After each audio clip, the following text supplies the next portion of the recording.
आजको हाम्रो third Nepal tourism resilience बाट अर्गनाइज्ड थर्ड वेबिनारमा सबैजनालाई स्वागत छ, वेलकम। आज योभन्दा अगाडि हामीले दुईवटा एपिसोड गरेका थियौँ।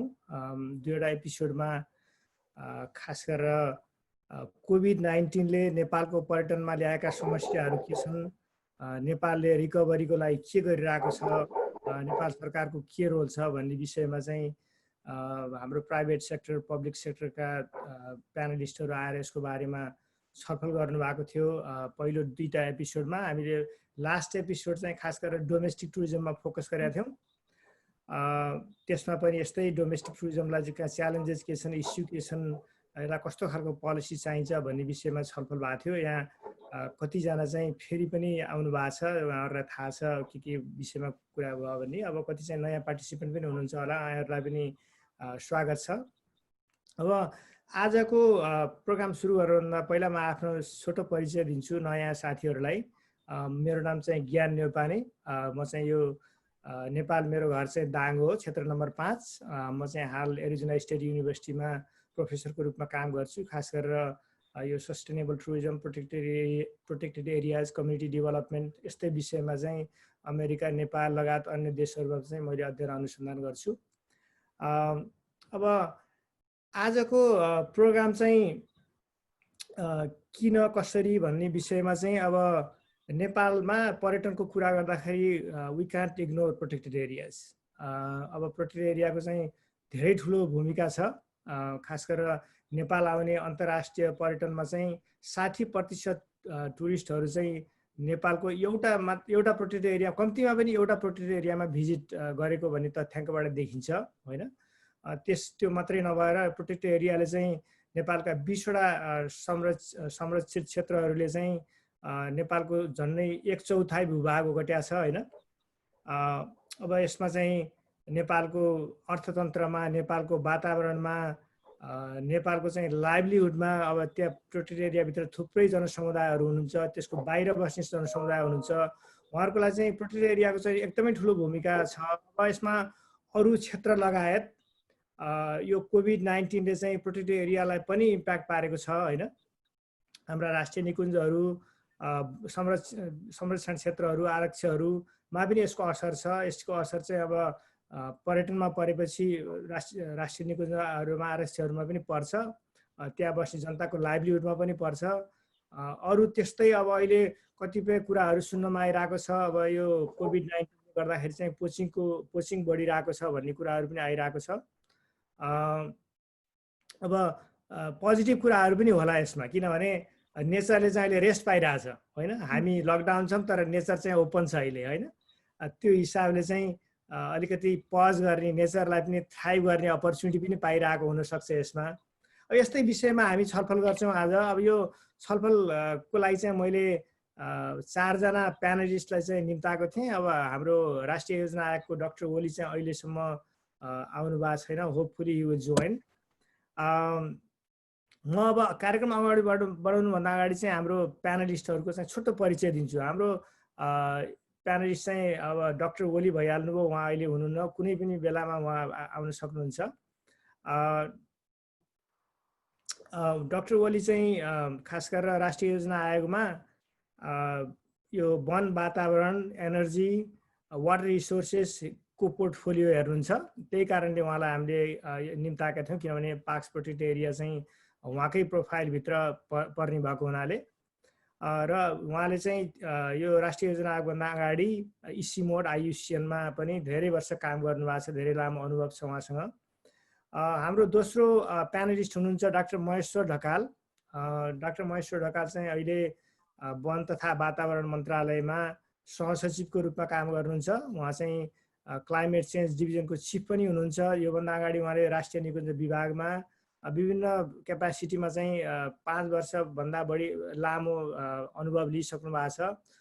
र उहाँ पनि राष्ट्रिय निकुञ्जसँग धेरै नजिक काम गर्नुहुन्छ। खास गरेर सरकारी रिप्रेजेन्टेटिभको रूपमा चाहिँ उहाँ आउनु भएको छ। त्यस्तै गरेर हाम्रो तेस्रो प्यानलिस्ट हुनुहुन्छ डाक्टर सिद्धार्थ बज्राचार्य। डाक्टर सिद्धार्थ बज्राचार्य चाहिँ हाम्रो NTNC को एक्जिक्युटिभ डिरेक्टर अथवा कार्यकारी निर्देशक हुनुहुन्छ। उहाँ चाहिँ यसलाई मैले धेरै पहिलेदेखि चिन्छु। उहाँ चाहिँ एकापमा मैले पहिलोपटक भेट्दाखेरि चाहिँ 1998 मा उहाँ चाहिँ पोखरामा यो एकापको डिरेक्टर भएर काम गर्नुहुन्थ्यो। लामो समयसम्म काम गर्नुभयो। उहाँ चाहिँ नेपालको खास गरेर यो पार्टिसिपेटरी कन्जर्भेसनमा चाहिँ धेरै ठुलो योगदान छ उहाँको। त्यस्तै हाम्रो लास्ट बट नट लिस्ट हाम्रो डाक्टर अनु लामा चाहिँ इसिमोडमा अहिले पर्यटन विशेषज्ञ टुरिज्म एक्सपर्टको रूपमा काम गर्नुहुन्छ। उहाँले चाहिँ नेपाल लगायत हिन्दुकुश हिमालयको चाहिँ अन्य रिजनमा पनि काम गर्नुहुन्छ। खास गरेर भुटान, इन्डिया, पाकिस्तान के अरे यो हिन्दुकुश हिमालयन रेन्जमा पर्ने अरू देशहरूमा पनि उहाँले काम गर्नुहुन्छ। अब आजको कार्यक्रम चाहिँ कसरी गरौँ भनेदेखि 90 मिनट्स हामीसँग टाइम। 90 मिनट्समा चाहिँ फर्स्ट 45 मिनट्स चाहिँ हामी म यहाँलाई क्वेसनहरू सोध्छु, प्यानलिस्टलाई चाहिँ क्वेसन सोध्छु, अनि त्यसपछि हाम्रो लास्टको 45 मिनट चाहिँ अडियन्सको क्वेसनहरू हामीले लिन्छौँ। खास गरेर च्याट बक्समा चाहिँ आफ्नो क्वेसनहरू राखिदिनु होला। अहिले नै नराख्नुहोस् क्वेसनहरू, जब तपाईँहरूको पालो आउँछ हाफ जस्तोमा त्यसपछि चाहिँ क्वेसनहरू राखिदिनु होला। अनि पछि त्यही क्वेसनहरू को आधारमा चाहिँ हामी छलफल अगाडि बढाउँला। र अब यसमा म सबभन्दा पहिलो प्रश्न सोध्न चाहन्छु हाम्रो डाक्टर ढकाललाई। अब अहिलेको के छ स्थिति हाम्रो पार्क्स प्रोटेक्टेड एरियाजको चाहिँ नेपाल सरकारको चाहिँ थुप्रै राष्ट्रिय निकुञ्जहरू आरक्षहरू को म्यानेज गर्छ होइन। यसमा के भइरहेछ, खास गरेर बायोडाइभर्सिटी कन्जर्भेसनको एस्पेक्टमा, लाइभलीहुडको एस्पेक्टमा, टुरिज्मको एस्पेक्टमा छोटो 5 मिनट जस्तोमा चाहिँ एउटा समरी इम्प्याक्ट जस्तो के छ बताइदिनुहोस् न। हस्, सर्वप्रथम सबैजनालाई नमस्कार। अब डाक्टर ज्ञान न्यौपानेलाई म चाहिँ हार्दिक धन्यवाद दिन चाहन्छु यो एकदमै महत्त्वपूर्ण र समय सापेक्ष कार्यक्रम आयोजना गर्नुभएकोमा। अब प्यानलिस्ट साथीहरू र सहभागी साथीहरू, म चाहिँ समयको पाबन्दी र अहिलेको प्रेजेन्ट कन्टेक्स्टलाई सरसर्ती हेर्दाखेरि हिजो मात्रै पनि हाम्रो मन्त्रालयमा हामीले एउटा समीक्षा बैठक पनि गऱ्यौँ यो लकडाउन पछिको। अब अहिलेको नयाँ सिचुएसनले के देखाउँछ भने हामीले यसभन्दा अगाडि अब नेपाल चाहिँ प्रोटेक्टेड एरिया सिस्टममा ग्लोबली अथवा इन्टरनेसनल सिनारियोमा हाम्रो पोजिसन र हाम्रो भिजिबिलिटी तुलनात्मक रूपमा राम्रो छ, अहिले पनि राम्रो छ। त्यो एउटा क्षेत्र कभरेजको रूपमा मात्र राम्रो छैन। हामीले पछिल्ला उपलब्धिहरूलाई हेर्ने हो भने अब गैंडाको बाघको संख्या बढेको छ, जुन अन्तर्राष्ट्रिय समुदायले पनि हामीलाई सराहना गरेको अवस्था हो। र बाघकै कारणले अन्तर्राष्ट्रिय पर्यटकहरूलाई नेपाल भिजिट गर्नको लागि प्रोत्साहन गर्नको लागि विभिन्न वेबसाइटहरूले एउटा सिफारिस गरेको अवस्था पनि हो। त्योभन्दा पनि बढी महत्त्वपूर्ण चाहिँ पछिल्लो समयमा नेपालले गरेको उपलब्धिलाई हेर्ने हो भने हामीले गैंडाको जिरो पोचिङ भनेर मनायौँ, जसले गर्दा एउटा अन्तर्राष्ट्रिय समुदाय मुख्य गरी साइटिस र योसँग सम्बन्धित अन्तर्राष्ट्रिय निकायहरू नेपाल प्रति धेरै आकर्षण पनि भए। पछिल्लो 10 वर्षलाई हामीले केलाएर हेरौँ भने अब हाम्रो चाहिँ कभरेज चाहिँ हिमाल पहाड र तराईमा पनि एकदम राम्रो भएको र अगाडि डाक्टर ज्ञानले भने जस्तै राष्ट्रिय निकुञ्जहरू मुख्य गरी मैले अगाडि पनि केही सरसर्ती डेटाहरू हेरेँ। चितवन राष्ट्रिय निकुञ्ज, सगरमाथा राष्ट्रिय निकुञ्ज, अन्नपूर्ण संरक्षण क्षेत्र र लामटाङ राष्ट्रिय निकुञ्ज सबैभन्दा बढी विदेशी पर्यटकहरूको लागि आकर्षणका केन्द्र अथवा धेरै पर्यटकहरू भ्रमण गरेको देखिँदो रहेछ। गत वर्ष मात्रै करिब 2 लाख पर्यटकहरू स्वदेशी र विदेशी, त्यसमा मेजोरिटी चाहिँ विदेशीहरू चितवन राष्ट्रिय निकुञ्ज भ्रमण गरेकोमा यो फागुनको महिनासम्ममा चाहिँ करिब 75,000 भ्रमण गरेको देखिएको छ। र गत वर्ष चाहिँ 1,17,000 भनेपछि करिब 50,000 पर्यटकहरूको कमी आउने देखियो। यो चाहिँ मैले किनभने प्रतिनिधिमूलक तरिकाले इन्फर्मेसन दिन चाहे। अब प्रत्येक संरक्षित क्षेत्रमा अलग अलग ढङ्गले कोभिडको इम्प्याक्ट परेको छ, तर चितवन राष्ट्रिय निकुञ्जमा कोभिडकै कारणबाट करिब 50,000 विदेशी पर्यटकहरू कम आउने भए। अब 50,000 पर्यटकहरू कम आउँदा एउटा पर्यटक त्यहाँभित्र छिर्दा उसले तिर्ने प्रवेश शुल्कलाई मल्टिप्लाई गर्दाखेरि त्यसको इम्प्याक्ट कति पर्छ फाइनेन्सियली भन्ने हामी सजिलै अनुमान गर्न सक्छौँ। र त्योभन्दा बढी त पर्यटन व्यवसायसँग एसोसिएट भएर आउने कस्टहरू, मुख्य गरी नेचर गाइडको कस्टहरू भए, होटल व्यवसायहरू भए, ट्याक्सी, एयरलाइन्स अब लगायत अब थुप्रै यसका कस्टहरू हामीलाई चाहिँ असर गरेको छ। फेरि यही बिचमा अर्को एउटा नकारात्मक पनि समस्या हामीलाई पर्यो, जुन चाहिँ यहाँहरूले पनि विभिन्न पत्र पत्रिकाहरू अनलाइन मिडियाहरूमा पनि हेर्नुभयो होला। वन्यजन्तुको चोरी सिकारी अलिकति बढेर गयो यो स्थितिमा, र अहिले चाहिँ त्यो अब इन्फर्मेसनहरू आइरहेको छ। अब त्यसमा चाहिँ पहिला चाहिँ जुन अन्तर्राष्ट्रिय अवैध व्यापार हुन्थ्यो त्यो किसिमकोमा चाहिँ होइन, तर स्थानीय लेभलमा अहिले चाहिँ केही वन्यजन्तुहरूको पोजर, मुख्य गरी यो सगरमाथा राष्ट्रिय निकुञ्जमा जुन 6वटा कस्तुरी मृगहरूको शिकार भयो, र त्यो हुन त अब कानुनी रूपमा त्यसलाई अब कारबाहीको प्रक्रिया अगाडि बढाइया छ। सबै मान्छेहरू फेला परेका छैनन्, केही मान्छे फेला परेकालाई उनीहरूलाई कानुनी दायरामा ल्याइँदैछ। यो मात्रा अलि बढेको छ, यो चाहिँ नकारात्मक असर भयो एउटा। अब अर्को चाहिँ मैले के देखाएको छु भने अब कहिलेकाहीँ फेरि अब यो दुईवटा घटनालाई लिएर पुरै जेनरलाइज गर्नु चाहिँ हुँदैन। हामीले यो लेभलमा आउँदा अलि आर्टिकुलेटिभ र समग्रतामा, जसरी हामीले ल्यान्डस्केप लेभलको कन्जर्भेसन गर्ने भन्यौँ, र कुनै पनि विषयवस्तुलाई विश्लेषण गर्दा व्याख्या गर्दा समग्रतामा गरिनुपर्छ, ताकि हाम्रो कन्जर्भेसनले एउटा जुन दिशा समातिरहेको छ त्यसमा हामीले भोलि इन्ट्याक्ट रहिरहन सकौँ भन्नेमा पनि हामी सचेत हुनुपर्छ। त्यस्तै अर्को एउटा चाहिँ अब वन फडानीको कुरा पनि आयो, अलिकति राष्ट्रिय निकुञ्ज वरपर र अलिकति बाहिरको क्षेत्रमा अलि बढी आयो, जसले गर्दा नेपाल सरकारले अलि विशेष प्रकृतिका निर्णयहरू पनि गर्नु परेको अवस्था छ। अब फेरि लकडाउनका सबै नकारात्मक मात्रै असरहरू छन्, यसका प्रभाव छन् भन्ने पनि भएन। अर्को अब सरसर्ती न्युजहरूमा आएको र हामीले पनि सामान्य अनुभूति गरेकोमा चाहिँ अब यो लकडाउनको कारणबाट मान्छेको आवत जावत, मान्छेका गतिविधिहरू अथवा समग्रमा भन्दा एन्थ्रोपोजेनिक एक्टिभिटिजहरूमा अलिकति कमी आएको छ, जसको कारणले गर्दा वन्यजन्तुहरू स्वतन्त्र रूपले सहज रूपमा वन जङ्गलमा विचरण गर्ने, आफ्नो आहारहरू प्राप्त गर्ने र इकोसिस्टम अलि बढी मोर फङ्सनल भएको, र भोलि यसले उनीहरूको ब्रिडिङ क्यापासिटीहरू लगायत उनीहरूको चाहिँ त्यो एउटा इकोसिस्टमभित्र एक अर्काको जुन एउटा चाहिँ सामिप्यता हो अथवा त्यो फुड चेन र फुड वेबको जुन कनेक्सन हो त्यो चाहिँ अझ अलि बढी दह्रो हुन सक्ने सम्भावना छ। यद्यपि यो एउटा अनुमान हो, भोलि हामीले अध्ययन गर्नुपर्ने हुन्छ, यसमा सबै कुरा ठ्याक्क हामीले यहाँ भन्ने जस्तो नहुन पनि सक्ला, त्यो पाटोमा छ। त्यस्तै अब अलिकति एयर क्वालिटीका कुराहरू पनि आए, अलिकति अब मान्छेको आवत जावत यातायातहरू अलिक कम हुँदाखेरि चाहिँ जुन एउटा प्रदूषणहरू हुन्थ्यो र वन्यजन्तुहरूलाई आवाजको दृष्टिकोणबाट अथवा प्रदूषणको दृष्टिकोणबाट जुन अलिकति असर परेको छ भन्ने एउटा हाम्रो अनुमान थियो, त्यसमा चाहिँ कमी आएको अवस्था छ। अब म चाहिँ जलवायु परिवर्तन क्षेत्र हेर्ने भएको हुनाले अब ग्रिन हाउस ग्यास इमिसनमा पनि थोरै कमी आएको छ, यद्यपि अब यो एकदम नोमिनल इफेक्ट होला।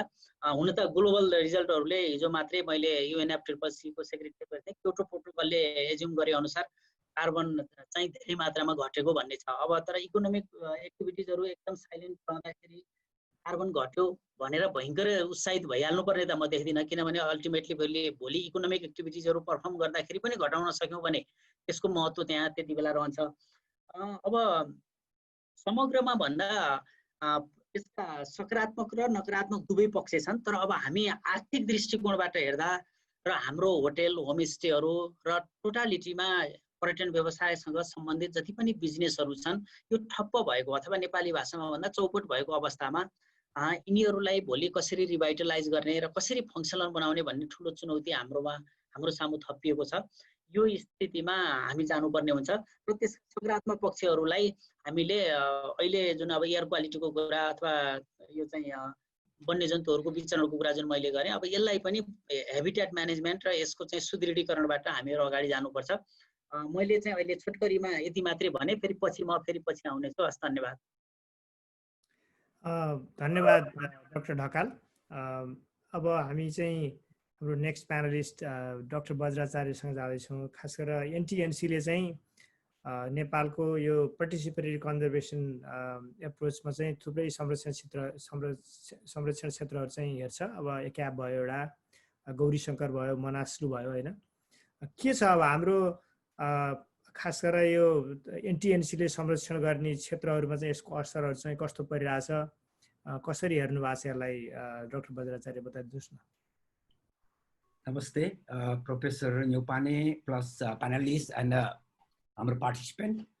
NTNC ले ज्ञान सरले भन्नुभयो जस्तै हामी मेजर चाहिँ अन्नपूर्ण, मनासुलु र गौरीशंकर हेर्छौँ।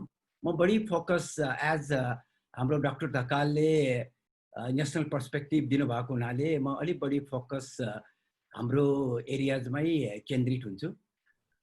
एक क्याप अहिले यो जुन तिनवटा हामीले हेर्नेमा एक क्याप एउटा चाहिँ पार्टिसिपेटरी कन्जर्भेसनको एउटा चाहिँ मेजर मोडेल हो। कन्जर्भेसन एरियाको कन्सेप्टै एक क्यापको इस्टाब्लिसमेन्टबाट डेभलप भएको हो। त्यो भन्दा पनि इम्पोर्टेन्ट अर्को कुरा के छ भने अहिलेको पर्सपेक्टिभमा एसिए चाहिँ ट्रेकिङ टुरिज्मको एउटा मेजर डेस्टिनेसन हो। धेरैजनाले त्यहाँ धेरै अरू नयाँ समस्याहरू पनि आएका छन्। डिस्पाइट यो नयाँ समस्याहरू अझै पनि धेरै जस्तो नयाँ एरियाजमा टुरिज्म डेस्टिनेसन डेभलप गरौँ भन्यो भने एउटा चाहिँ एक्जाम्पलको रूपमा एक क्यापलाई लिएर मान्छेहरूले हेरिराखेको छ। त्यो बाहेक अब community based conservation, community based tourism म्यानेजमेन्टका कुराहरू, इको टुरिज्मका कुराहरू नेपालमा त्यहीँबाट इन्ट्रोड्युस भएको छ। त्यसकारण टोटालिटीमा हेर्दाखेरि त्यहाँ जुन किसिमको इम्प्याक्टहरू यो कोभिड पछि भयो त्यसले चाहिँ सम्पूर्ण प्रोटेक्टेड एरियालाई सिग्निफिकेन्टली एउटा लर्निङको अवसर पनि दिन्छ, how we cope what happen भन्नेमा। तर त्यसमा जानुभन्दा पहिले एउटा मेजर पक्ष के हो भने कन्जर्भेसन अनि टुरिज्म र कम्युनिटीलाई जुन ब्लेन्ड गरेर हामीले कन्जर्भेसनको मोडेल बनायौँ त्यसले एउटा त इकोनोमिक प्रस्पेरिटीमा सिग्निफिकेन्टली सहयोग गरेको छ रुरल एरियाजमा, प्लस चाहिँ बायोलोजिकल रिसोर्सेसलाई पनि सिग्निफिकेन्टली कन्जर्भेसनमा प्रोटेक्सनमा चाहिँ यसले टेवा पुर्याएको छ। पर्टिकुलरली भनौँ न अहिले स्नो लेपर्डकै कुरा गर्ने भए एकदमै हाई अब्जर्भेसनका कुराहरू गर्छन्, यो साइटिङका कुराहरू गर्छन्। त्यो एउटा सक्सेसफुल इम्प्याक्ट हो।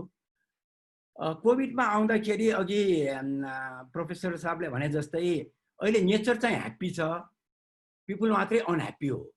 इन जेनरल भन्दा नेचर एकदम ह्याप्पी मुडमा छ। हाउ लङ भन्ने कुरो क्वेसनेबल छ, तर एट प्रेजेन्ट चाहिँ एकदम ह्याप्पी स्टेजमा छ। त्यसलाई चाहिँ हामीले क्यापिटलाइज गर्न सक्नुपर्छ भन्ने हो। तर टुरिज्म र कन्जर्भेसनलाई ब्लेन्ड गरेर काम गर्ने हिसाबमा हामीले कुरा गर्दाखेरि टुरिज्म अहिले one of the worst affected चाहिँ सेक्टर हो ग्लोबल्ली नै। अनि यसो यदि ग्लोबल ट्रेन्ड हेऱ्यौँ भने पनि यो जनवरीदेखि मार्चसम्मको ट्रेन्ड हेऱ्यौँ भने 57% जति डिक्लाइन भएको देखाउँछ। त्यो डिक्लाइन हेऱ्यौँ भने अभियसली अब ग्लोबल्ली त्यसरी इन्टरनेसनल ट्राभल डिक्रिज भएको छ भने अभियसली नेपालमा पनि डिक्रिज हुनु स्वाभाविक हो। हामीले लास्ट फ्यु विक्सै भनौँ न यो what is happening in our area भनेर एनालिसिस गर्दै थियौँ। अहिले मनासुलु, अन्नपूर्ण र गौरीशंकरको कुरा गर्दाखेरि अराउन्ड 40% जति कम्पेयर टु 2019 अहिले चाहिँ 40% जति टुरिस्ट चाहिँ को भिजिटर्सको चाहिँ कमी आएको छ। त्यो भनेको त्यसको सिग्निफिकेन्ट इम्प्याक्ट छ। म त्यो पोइन्ट बाई पोइन्ट जान्छु। एक नम्बरमा त यो अहिले पो अस्ति मार्चसम्म पनि टुरिस्ट थियो, अप्रिल मे जुनसम्मको कुरा गर्दैछौँ। तर हामीले के प्रोजेक्सन गर्दैछौँ भने 2021 will be worse, maybe 90% decrease हुन सक्छ भन्ने हाम्रो प्रोजेक्सन छ अहिले। त्यो भनेको अहिले हेरेर सबै आँतिर छ भने लोकल कम्युनिटिज प्लानरहरू भने त्यो नेक्स्ट इयरको सिनारियो हेऱ्यौँ भने अझै क्रिटिकल्ली थिङ्क गर्नुपर्ने देखिन्छ। अहिले सर क्विकली हामीले के इम्प्याक्ट भयो भने हेऱ्यौँ भने सबभन्दा ठुलो इम्प्याक्ट चाहिँ अहिले हामी त कम्युनिटी बेस्ड टुरिज्मको कुरा गर्दैछौँ। अहिले लोकल टुरिज्म इन्टरप्रेनर्सहरूलाई चाहिँ पुरा उनीहरूको इन्कमै कट अफ भयो। All hotels are closed, lodges are closed, tea shops are closed, even साना souvenir shops are closed. त्यसले गर्दाखेरि उनीहरूको होल त्यसमा डिपेन्डेन्ट भएर अहिले एउटा मेजर इकोनोमिक सोर्सको रूपमा चलाइराखेको अहिले अलमोस्ट 100% एभ्रिथिङ इज क्लोज। त्यसले गर्दाखेरि कम्युनिटीमा आउने इकोनोमिक अपर्च्युनिटी कट अफै भयो, एक नम्बर। दुई नम्बरमा त्यो होटल लजेज आदिले गर्दाखेरि टुरिज्मले गर्दाखेरि जुन किसिमको लोकल इम्प्लोइमेन्ट क्रिएट गरेको थियो नि, गाइड्स, पोर्टर्स, कुक्स, होटल लजेजहरूमा सपोर्ट स्टाफ, ती पनि जम्मै किल भयो। कोही पनि अब गाउँमा छैनन् यी काम गर्नेहरू। एकदमै अहिले चाहिँ एक हिसाबले लोकल इम्प्लोइमेन्ट प्लस अब टुरिज्म रिलेटेड इम्प्लोइमेन्ट त अहिले एकदमै किल भयो। त्यसले अब कुन लेभलमा अब इकोनोमिक इम्प्याक्ट हुन्छ भन्ने कुरो त एनालाइसिस गर्नुपर्छ। अब थर्ड इस्यु के हो भने लोकल टुरिज्म इन्टरप्रेनर्सहरूसँग कुरा गर्दाखेरि उनीहरूले जुन किसिमको कन्फिडेन्समा हामी कहाँ अब यो त भिजिट नेपाल 2020 हो, टुरिस्टहरू धेरै आउँछन् भनेर जुन किसिमको प्लान गरेर इन्भेस्ट गरिरहेको थियो, यो सडनली त्यो उनीहरूले सोच्दै नसोचेको कुरो भएन। त्यसले गर्दाखेरि अहिले majority of the local tourism इन्टरप्रेनर्सले कन्फिडेन्स लुज गरेको छ। अब के गर्ने, हुन्छ कि हुन्न, भयो भने कसरी गर्ने, कतै कोभिड पो आउने हो कि, धेरै अनएन्सर्ड क्वेसन्सहरू उनीहरूसँग छ। अब हामीले अब यसरी नै कोभिड जस्तो आउने हो भने फ्युचरमा इन्भेस्ट फर्दर गर्ने कि नगर्ने, त्यो किसिमले दे आर लुजिङ कन्फिडेन्स। त्यो कसरी जाने भन्ने कुरो अर्को एउटा मेजर च्यालेन्जको रूपमा देखिएको छ। किनभने त्यहाँ 99% त अन्नपूर्ण, गौरीशङ्कर र मनासुलुमा लोकलले टुरिज्मको लजेस, होटल सबै अपरेट गर्छ। त्यो बाहेक मैले अघि नै भने नि 40% डिक्रिज, अर्को वर्ष 90% टुरिस्टको डिक्रिज हुने सिनारियो छ। अर्को साइडमा हामी के भन्छौँ भने टुरिज्मको रेभिन्यूबाट हामी चाहिँ कन्जर्भेसन गर्छौँ। हामी चाहिँ टुरिज्मको रेभिन्यूलाई नै फ्लो ब्याक गरेर अहिलेसम्म हामी 30 इयर्स भयो अन्नपूर्णमा काम गरेर आएको, गौरीशङ्कर र मनासुलुमा पनि त्यसरी नै त्यही टुरिज्म रेभिन्यूलाई नै फ्लो ब्याक गरेर आएको। यदि यो लेभलको फाइनेन्सियल क्राइसिस भयो भने how do we sustain the conservation भन्ने कुरो अर्को मेजर च्यालेन्ज हो। त्यसले गर्दाखेरि के भने वाइल्ड लाइफ कन्जर्भेसनमा पर्टिकुलरली इलिगल वाइल्ड लाइफ ट्रेडमा चाहिँ च्यालेन्ज आउन सक्छ। त्यो एउटा चाहिँ मेजर, किनभने अरू जबहरू नपाइसकेपछि वाट नेक्स्ट भन्ने पनि हुन्छन्। इन्टरटेनमेन्ट प्लस अरू कारणले पनि अब इलिगल वाइल्ड लाइफ ट्रेडको सम्भावना चाहिँ धेरै छ।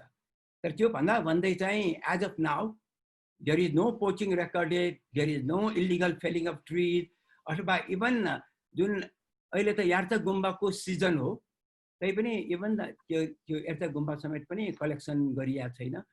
सिनारियो चाहिँ डिफिकल्ट छ। तर कम्युनिटीले अहिलेसम्म यो हाम्रो रिसोर्सेस हो, हामीले यसलाई कन्जर्भ गर्नुपर्छ, टुरिस्ट फर्केर आउला भन्ने जुन किसिमको एउटा मान्यताको आधारमा they are still protecting, even they are monitoring the forest resources. हामीले उनीहरूलाई अब इन्करेज गर्ने प्रयास गरेका छौँ। के गर्दैछौँ, कसो गर्दैछौँ भन्ने कुरा आई विल कम ब्याक। अहिलेलाई म यहाँ स्टप हुन्छु। Thank you doctor Bajracharya. अब चाहिँ यहाँले चाहिँ अलिकति डिटेलमा खास गरेर प्रोटेक्टेड एरियामा पर्ने चिजहरू चाहिँ यहाँहरूले एनटिएनसीले म्यानेज गर्ने प्रोटेक्टेड एरियाको इस्युहरूलाई प्रकाश पारिदिनु भयो। Thank you so much. अब डाक्टर अनु लामाले चाहिँ खास गरेर अलिकति म्याक्रो लेभलमा, रिजनल लेभलमा काम गर्नुहुन्छ। अब grounded on locally grounded, but उहाँको चाहिँ खास गरेर हिन्दुकुश हिमालयन रेन्जमा काम गर्ने हुनाले के छ, अब इको टुरिज्म अलिक युनिक खालको प्रोडक्ट, युनिक खालको टुरिज्म छ हाम्रो हिमालयन रिजनमा। अब यो टुरिज्ममा चाहिँ कस्तो खालको असर पर्ला, के होला? अब अलिकति अन्यलको स्थिति छ। अब कोभिड-19ले गर्दाखेरि चाहिँ इन्टरनेसनल टुरिस्ट ठप्प छ। खास गरेर यो हाइकिङ, क्लाइम्बिङको कुराहरू चाहिँ अहिले सम्भव नै छैन, होइन? यो स्थितिमा चाहिँ तपाईँहरूले के काम गरिरहनु भएको छ, कस्तो इफेक्ट देख्नु भएको छ, यसो अलिकति यसको बारेमा बताइदिनुहोस् न डाक्टर अनुजी। हजुर, धन्यवाद प्रोफेसर न्यौपाने र सम्पूर्ण मेरो फेलो प्यानलिस्ट र यहाँ अब वेबिनारमा चाहिँ भाग लिनु भएका सबै पार्टिसिपेन्ट्सहरूलाई चाहिँ म वेलकम गर्न चाहन्छु। मलाई पनि अलिकति हाम्रो पूर्व वक्ताहरूको कुरा सुन्दाखेरि मोस्ट अफ द उहाँहरूको इम्प्याक्ट चाहिँ इट रेजोनेट्स। अब किनभने ग्राउन्ड अब पार्क्स भनौँ अथवा नेपाल गभर्मेन्टको तर्फबाट भन्दाखेरि इसी मोड भनेको रिजनल भएको हुनाले अरू 7वटा अर्को देशको पनि इम्प्याक्टको कुराहरू भने जस्तै so most of the issues are very much common to what अब हामीले के भन्छ हिन्दुकुश हिमालयन रिजनमा एक्सपिरियन्स गरेको तर म त्यो डिटेलमा जानुभन्दा अगाडि मलाई अलिकति पृष्ठभूमि किनभने कुन लेन्सबाट चाहिँ हामी यो कुरा गर्दैछौँ इम्प्याक्टको कुरा त गऱ्यौँ तर कस्तो किसिमको पर्यटन त्यहाँ छ यसको हिस्ट्री के छ अलिकति चाहिँ मलाई भन्नु जरुरी लाग्छ किनभने अब पार्टिसिपेन्ट्सहरूलाई अब थाहा नहुनु पनि सक्छ इसी मोड जुन अहिले हामीले यो International Centre for Integrated Mountain Development भन्छौँ झन्डै 3.5 दशक भयो यो एउटा चाहिँ अन्तर्देशीय एउटा संस्थान र एउटा ज्ञान केन्द्र पनि भन्छ यो नलेज सेन्टर पनि हो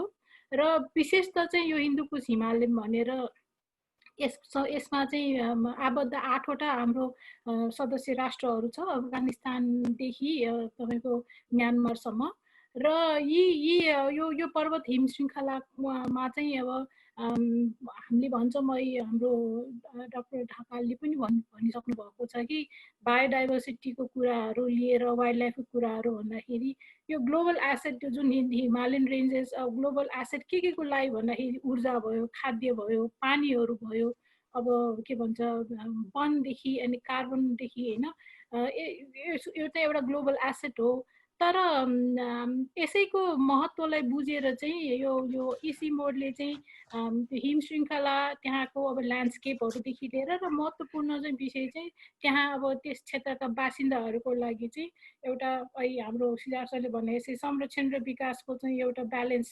अप्रोचको ढङ्गबाट चाहिँ कसरी चाहिँ दिगो विकास चाहिँ पर्वतमा आधारित दिगो विकासको कार्यक्रमहरू गर्ने भनेर यो सङ्गठन के अरे यो क्षेत्र कार्य यो संस्था कार्यरत छ यो भन्दा भन्दै मलाई अलिकति के पनि भन्नु मलाई भने कोभिडको इम्प्याक्ट कुरा गर्नुभन्दा अगाडि अलिकति के भन्नु पनि जरुरी छ भने कोभिड सुरु हुनुभन्दा अगाडिको हाम्रो अवस्था के थियो त हैन र विशेष गरी चुनौती किन अहिले हामीले एउटा समस्याबाट नै हेरेको हुनाले मैले अलिकति समस्याको कुरा गर्दाखेरि पनि कोभिड-19 भनेको अहिले विषम परिस्थितिमा आएको एउटा ठुलो समस्या हो ले निम्त्याएको ठुलो समस्या हो तर योभन्दा अगाडि नै एउटा हाम्रो प्री एक्जिस्टिङ च्यालेन्जेसहरू भन्छौँ हैन जस्तै कि क्लाइमेट चेन्जको एउटा कुरा भयो र थोर बहुत रूपमा चाहिँ अनसस्टेनेबल टुरिज्म जस्तै कि अब मास कमोडिफिकेसन्सहरूको कुराहरू पनि एउटा च्यालेन्जको रूपमै थियो र अब कोभिड-19 मा आउँदाखेरि के भयो भने चाहिँ यसले सुरुमा एउटा के भन्छ स्वास्थ्यको दृष्टिकोणबाट एउटा आपतकालीन स्थिति भए पनि अहिले बिस्तारै यो इभल्भ हुँदै गएर के भन्छ तपाईँको यो सामाजिक रूपमा आर्थिक रूपमा र अहिले आएर त मनोवैज्ञानिक रूपमा पनि एउटा समस्या देख्न आइसक्यो भन्दाखेरि यी विभिन्न किसिमका यो के भन्छ हेल्थ रिलेटेड कोभिड इम्प्याक्ट चाहिँ इभल्भ भएर सामाजिक र अनि आर्थिक अनि मनोविज्ञान भनेपछि यो अहिले हाम्रो सरले भनेपछि नेचर ह्याप्पी पिपल अनह्याप्पी भनेको त्यो अनह्याप्पीनेस लेभल छ नि समुदायको एकदम बढेर गएको छ र यसलाई चाहिँ एउटा मेन कारण चाहिँ के हो भन्दाखेरि पर्यटन हैन जुन चाहिँ यो विभिन्न यो हाम्रो 8वटा क्षेत्र र विशेष गरी माउन्टेनमा त अब झन्डै 70-80% का समुदायहरू यही पर्यटनमै निहित भएको हुनाले यो कम्प्लिटली यो डिस्टर्ब भएको छ त्यसले गर्दाखेरि चाहिँ उनीहरूको चाहिँ अब जीविकोपार्जनमा त एउटा ठुलो धक्का परेको छ र अर्को एउटा कुरा के पनि बुझ्नु जरुरी छ भने अहिले हामीले इम्प्याक्ट कुरा गर्नु भन्दा भन्दै अर्को एउटा के अब अहिले यो जुन हामीले यो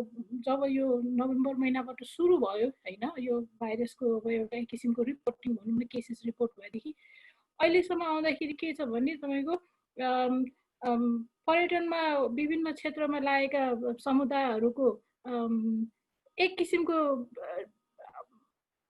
त्यो समुदायहरूमा पनि एउटा विभिन्न थरीको चाहिँ इम्प्याक्टहरू जस्तो कि डिस्प्रोपोर्सनेट खालको इम्प्याक्टहरू परेको छ अब तपाईँले हेर्नुहुन्छ भने सरसर्ती 8वटा देशमा जुन देशमा चाहिँ पर्यटन चाहिँ एउटा प्राइमरी हैन सेक्टरको रूपमा जस्तै कि अहिले हामी नेपालको कुरा पनि गरेछौँ भुटान जस्तो म्यानमार जस्तोमा चाहिँ यसको इम्प्याक्ट चाहिँ झनै बढी छ जबकि अब अरू ठुला राष्ट्रहरू पनि छ यसमा अब चीन पनि छ यो हाम्रो के अरे सदस्य राष्ट्रमा अब इन्डिया पनि छ भन्दाखेरि यो चाहिँ आफैमा ठुलो र उनीहरूको अर्को सपोर्टिङ टुरिज्म बाहेक अरू सर्भिसेसहरू अथवा म्यानुफ्याक्चरिङहरू होइन ती इकोनोमिक उसकोमा चाहिँ अरू पनि अपर्च्युनिटी अरू पनि अल्टरनेटिभ्स भएको हुनाले इम्प्याक्ट त परेको छ तर साना देश जसको चाहिँ पर्यटनमा बढी नै होइन प्राइमरीली उनीहरू त्यसमा नै छ भने त्यसको चाहिँ निकै हो तपाईँको 50 देखि 100% इन्कम लसको कुराहरू पनि भुटानबाट रिपोर्ट भएको छ भन्दाखेरि so there is a disproportionate impact होइन त्यो चाहिँ तपाईँको देश हेरेर 8वटा देशमा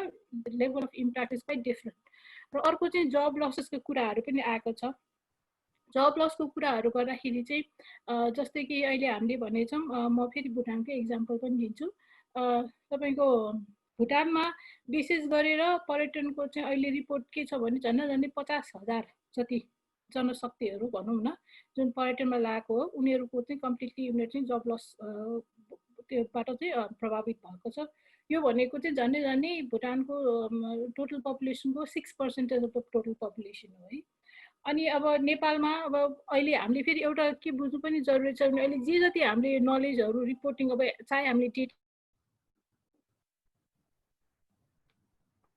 यो एकदमै छिटो हामीले ऱ्यापिड असेसमेन्ट गर्नुपर्ने भएको हुनाले अल द यो क्विक असेसमेन्टबाट कुनै पनि यो प्राइमरी डेटा त होइन लकडाउन भएपछि कोही कता फिल्डमा जाने सिचुएसन पनि छैन तर डेस्कटप रिभ्यू सेकेन्डरी लिटरेचरको र अनि अब हाम्रो नेटवर्क जुन हाम्रो 8वटा देशमा अब हाम्रो फोकल मिनिस्ट्रिजहरू प्लस लोकल पार्टनर्सहरू उहाँहरूको कुराहरू सुन्दाखेरि पनि त्यो इम्प्याक्ट्सहरू चाहिँ त्यसरी त्यो तथ्य जुन तथ्याङ्क अहिले मैले भन्दैछु त्यसमा केन्द्रित हो स्रोतहरू नेपाललाई पनि यो रिपोर्टिङ के भन्छ भने तपाईँको जस्तै कि 3वटा जुन एउटा गोल्डन ट्रायङ्गल भनेर काठमाडौँ पोखरा र चितवन होइन त्यो 3वटा त्यो हबबाट पनि यो कोभिडको कारणले गर्दाखेरि चाहिँ हस्पिटालिटी स्पेसली होटेल सेक्टरबाट चाहिँ झन्डै 60,000को चाहिँ जब लसेसहरू चाहिँ भएको छ भन्ने कुराहरू छ अब यसरी हेर्दाखेरि चाहिँ अब एक चाहिँ सेक्टोरली पनि यदि ओभर डिपेन्डेन्सी होइन जुन देश चाहिँ पर्यटनमा चाहिँ बढी नै डिपेन्डेन्ट छ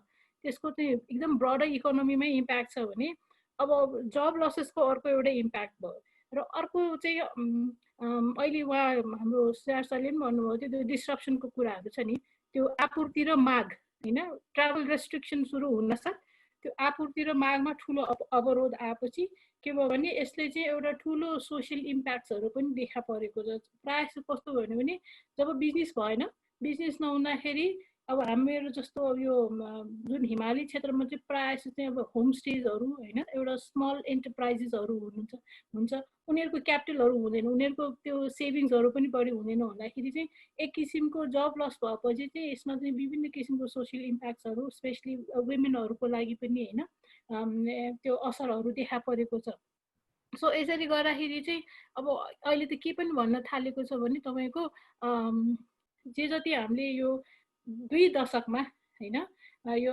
आर्थिक सामाजिक क्षेत्रमा चाहिँ एउटा जुन लाभ दिगो विकासको एउटा हामीले जुन के भन्छ त्यो त्यसको अभियानमा होइन जे जति हाम्रो डेभलपमेन्ट प्र्याक्टिसेसहरूको कुराहरू अचिभमेन्ट्सहरूको कुरा छ भने यसले चाहिँ रिट्र्याक्ट गर्ने चाहिँ ठुलो सम्भावना किनभने अब यो पोभर्टी लेभल इन्कमदेखि लिएर सोसियल च्यालेन्जेसका कुराहरूदेखि लिएर यो चाहिँ एकदमै नकारात्मक असर परेको हुनाले चाहिँ so there is a danger होइन त्यसले गर्दाखेरि चाहिँ whatever achievements has been done there is a danger of not होइन त्यो चाहिँ हुन सक्ने चाहिँ चान्सेसहरू भएको छ भन्ने कुरा देखाएको छ अनि अर्को एउटा मलाई भन्दाखेरि सरसर्ती यो तपाईँले यो कोभिडको तपाईँले केस हेर्नुहुन्छ भने पनि यो हामीहरूको 8वटा देशमा होइन अब फर्स्ट रिपोर्ट अभियसली चाइना हाम्रो रिजनल मेम्बर कन्ट्री भएको हुनाले अब त्यो फर्स्ट केस नोभेम्बर 17 होइन र यो 8वटा देशमा चाहिँ जुन चाहिँ सबभन्दा लास्ट केस चाहिँ रिपोर्ट भएको देश भनेको म्यानमार हो जुन चाहिँ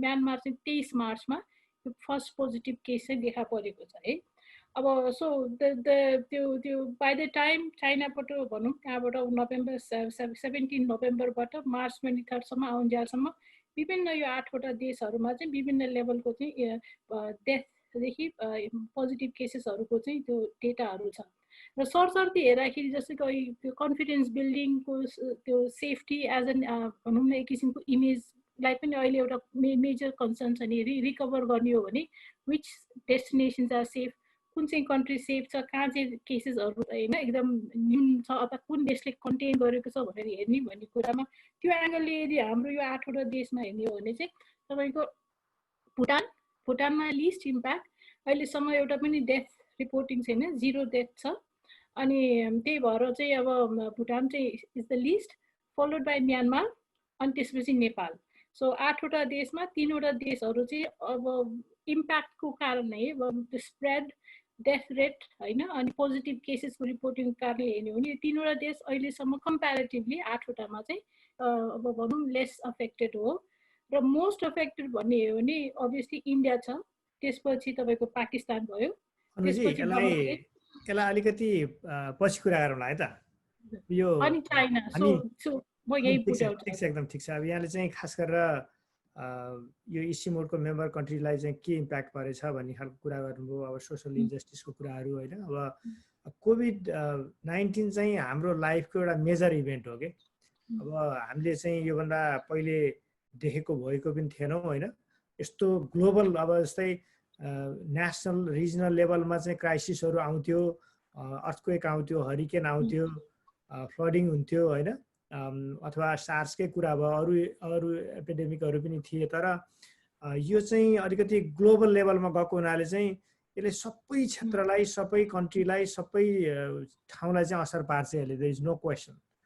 अब खास गरेर हाम्रो अलिकति फोकस आज प्रोटेक्टेड एरिया र protected area based tourism community भएको हुनाले चाहिँ मैले चाहिँ अलिकति के सोध्न चाहेँ भने हाम्रो प्यानल मेम्बरहरूलाई यो थुप्रै क्वेसनहरू पनि आएको छ हाम्रो पार्टिसिपेन्टसँग। खास गरेर यो रेभेन्यूको कुराहरू, जस्तै अब अहिले हामीले इमिडिएटली अहिले कोभिडको इस्युमा चाहिँ एकदम छौँ, तैपनि भोलि पार्कको रेभेन्यू घट्छ, कन्जर्भेसन एरियाको रेभेन्यू घट्छ, त्यो रेभेन्यूलाई चाहिँ कसरी म्यानेज गर्ने थुप्रै क्वेसनहरू आएको छ। खास गरेर राम पण्डितले क्वेसन गर्नुभएको छ, कमल थापा, डाक्टर नरेन्द्र प्रधान, उहाँहरूको क्वेसन के छ भनेदेखि पार्कको रेभेन्यू चाहिँ कसरी घट्छ होइन, कसरी घटिरहेको छ, यसको हामीले तथ्याङ्क राखेको छ कि छैनौँ, प्रोजेक्सन गरेका छौँ कि छैनौँ, अनि यसलाई चाहिँ कसरी ओभरकम गर्ने। भोलि इमिडिएटली हाम्रो अन्नपूर्ण कन्जर्भेसन एरियाको चाहिँ बजेट चाहिँ ल 1/4 भयो भने त्यसले म्यानेज गर्न सक्छौँ त हामी, अथवा नेसनल पार्कहरू चाहिँ ठिकै छ गभर्मेन्टले म्यानेज गरेछ तर गभर्मेन्टको रेभेन्यू नै सोर्स भएन भने कसरी आउँछ त्यो म्यानेज गर्ने पैसा होइन। त्यो रेभेन्यूतिर अलिकति कुरा गरौँ न। अब अहिले हामी इमिडिएटली नसोचेको होला यो कुरा, तर नेक्स्ट इयरलाई चाहिँ हामीलाई सबैलाई यो समस्या आउन सक्छ। डाक्टर ढकाल, तपाईँले चाहिँ यसको बारेमा के यस्तो छलफलहरू केही कुरो भएको छ मन्त्रालय विभागतिर यसको बारेमा अथवा राष्ट्रिय स्तरमा? हजुर, हस्, धन्यवाद। पक्का पनि एउटा लेभलको हामीले छलफल गरेका छौँ। अब के छ भने राष्ट्रिय निकुञ्ज अथवा आरक्षहरूमा अब हाम्रोमा तराईको संरक्षित क्षेत्रहरूमा प्रवेश गर्दा हामीले दैनिक रूपमा प्रवेश शुल्क लिन्छौँ। अब त्यसमा पनि अझ त्यहाँभित्र अब यो गोहीको ब्रिडिङ सेन्टरहरू अनि हात्तीको ब्रिडिङ सेन्टरहरूमा पनि थोरै शुल्क लिने चलन छ। अब हिमाली राष्ट्रिय निकुञ्जहरूमा हामीले एकपटक इन्ट्री गरेको एउटा ट्रेकिङको अवधि 1 महिना छ क्यारे। अहिले हामी 1 महिनाको लागि एकपटक लिन्छौँ। अब यहाँहरू सबै प्रश्नकर्ता साथीहरू र डाक्टर ज्ञानले भने जस्तो अब पर्यटक नै आएनन् भने राष्ट्रिय निकुञ्जहरू हामीले हिजो भन्दाखेरि सस्टेनेबल फाइनेन्सिङको लेभलमा जानुपर्छ, अब त्यो दिशातिर उन्मुख हुनुपर्छ भनेर पनि कहिलेकाहीँ हामीले भनिरहेका थियौँ। अब अगाडि मैले भने जस्तो सगरमाथा राष्ट्रिय निकुञ्ज, चितवन राष्ट्रिय निकुञ्ज, अब लाङटाङ राष्ट्रिय निकुञ्ज र अन्नपूर्ण संरक्षण क्षेत्रहरू वैदेशिक टुरिस्टहरू बढी आउने र एक हिसाबले मोरलेस सस्टेनेबल फाइनेन्सिङको मेकानिजमभित्र एउटा क्राइटेरिया मिट गर्छन् कि भन्ने एउटा लेभलमा रहिरहेका संरक्षित क्षेत्रहरू थिए र बाँकी चाहिँ खप्तड, अलि सुलाफाटा, अब अपिनप्पा, कञ्चनजङ्घा जस्ता संरक्षित क्षेत्रहरूमा अलिकति राज्यको अथवा चाहिँ संरक्षणमा काम गर्ने साझेदार संस्थाहरूको सहयोग र सहकार्यमा हामीले काम गर्दै आएका थियौँ।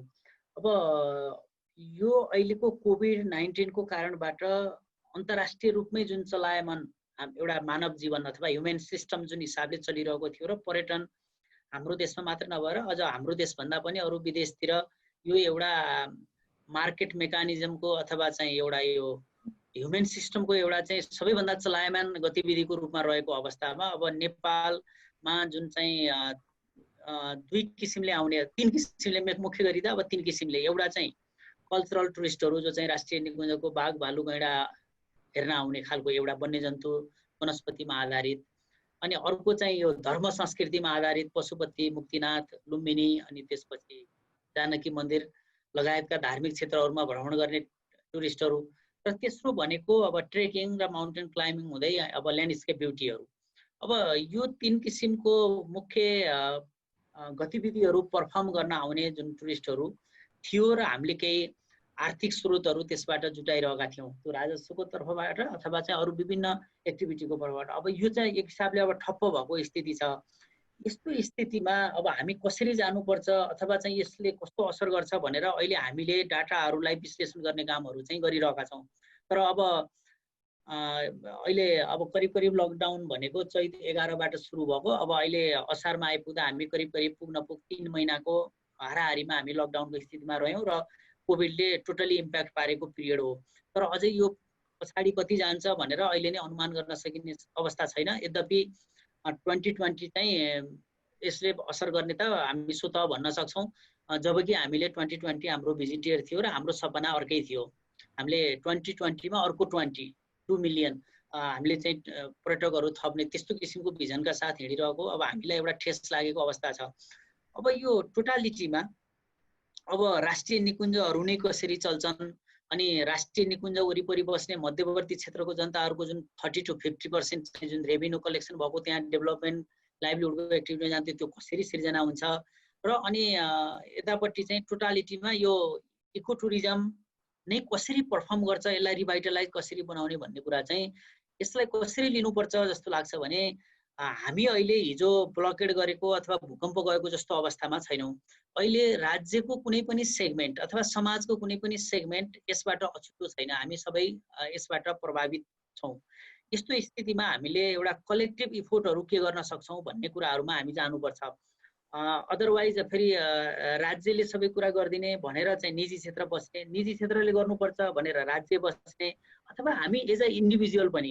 उदाहरणको लागि मैले केही समय अगाडि जापानमा मलाई पढाउने मेरो प्रोफेसरसँग कुरो गर्दै गर्दा मैले एक दिन कोभिडको अवस्था कस्तो छ नेपालमा त अलिक कम छ, यो मैले 1-1.5 महिना अगाडिको कुरा गर्दाखेरि मेरो प्रोफेसरले मलाई के भन्नुभयो भने हाम्रो यो होटेल रेस्टुरेन्टहरूको सप्लाई चेन नछुटोस् भनेर हामी एक छाक घरमा पकाएर खान्छौँ र एक छाक चाहिँ रेस्टुरेन्ट जान्छौँ। अहिले हामीले मेन्टेन गरिरहेछौँ ताकि रेस्टुरेन्टहरू बन्द नहुन् र हाम्रो चाहिँ यो सप्लाई चेनहरू चाहिँ ब्रेक नहोस् भनेर एउटा इन्डिभिजुअल रूपमा हामीले कन्ट्रिब्युसन गरेका छौँ भनेर मलाई भन्दै हुनुहुन्थ्यो। अब हामी नेपालीहरूले पनि त्यो किसिमको अवधारणाहरू चाहिँ हामीले ल्याउनुपर्छ, किनभने अब तपाईँको सिम्पली हामीले हेरौँ न, ठमेलको पर्यटन व्यवसाय ठप्प छ भने अब हामीले स्टार्ट गर्नु पर्यो। अब यो अलिकति व्यवस्थित होस्, होटेल व्यवसायको साथीहरूले पनि रेस्टुरेन्टहरूको अब रिस्ट्रक्चरिङ गर्नु पर्यो, त्यसको आर्किटेक्चर छोरी डिजाइन गरेर सोसियल डिस्टेन्सिङहरू मेन्टेन गर्ने, खानाहरूको हाइजिनहरू अनि त्यसका चाहिँ सोसियल सेफ्टी नेटहरू सबै लिने र हामी पनि कम्तीमा रेस्टुरेन्टमा एक छाक खान गइदिने। अब त्यो भयो भने बिस्तारै यो चाहिँ यसले गति लिन थाल्छ अनि हामीले पर्फर्म गरेको गतिविधिहरू बिस्तारै मिडियाहरूमा आउन थाल्छ, सोसियल मिडियामा आउन थाल्छ। हामीले पनि चिने जानेको साथी, फ्यामिली, रिलेटिभ्सहरूलाई भन्दै जान्छौँ अनि त्यो एकपछि अर्को अन्तर्राष्ट्रिय साथीहरूमा पनि मेसेज जान्छ र भोलि विदेशी साथीहरू अनि फेरि नेपालमा पहिलेको जस्तो भ्रमणमा आउने अवस्था रहन्छ। त्यो हिसाबले हामीले सपोर्ट गर्नुपर्ने हुन्छ। अब निजी क्षेत्रले पनि अब कस्तो छ भने अब निजी क्षेत्र वास्तवमा अहिले एकदम समस्याग्रस्त अवस्थामा छ, त्यो हामी बुझ्न सक्छौँ उहाँहरूको। अब यस्तो स्थितिमा अब राज्यले अलिकति पोलिसी इन्सेन्टिभ के दिन सकिन्छ भनेर, हुन त मैले यो बिचमा पनि अहिले अब यहाँहरूले पनि हेर्नुभयो भने बजेट भाषणमा केही कुराहरू आएको छ, निजी क्षेत्रलाई अलिकति इन्सेन्टिभ दिने र उहाँहरूलाई चाहिँ आफ्नो व्यवसायलाई चाहिँ एउटा कन्टिन्यू गर्न सक्ने अवस्था बनाइराख्नको लागि सपोर्ट गर्ने कुरा आएको छ। तर त्यो स्थितिमा अब उहाँहरू पनि एक स्टाफ पुरा एक्टिभ र कन्फिडेन्स सहित रहनुपर्छ, आउनुपर्छ।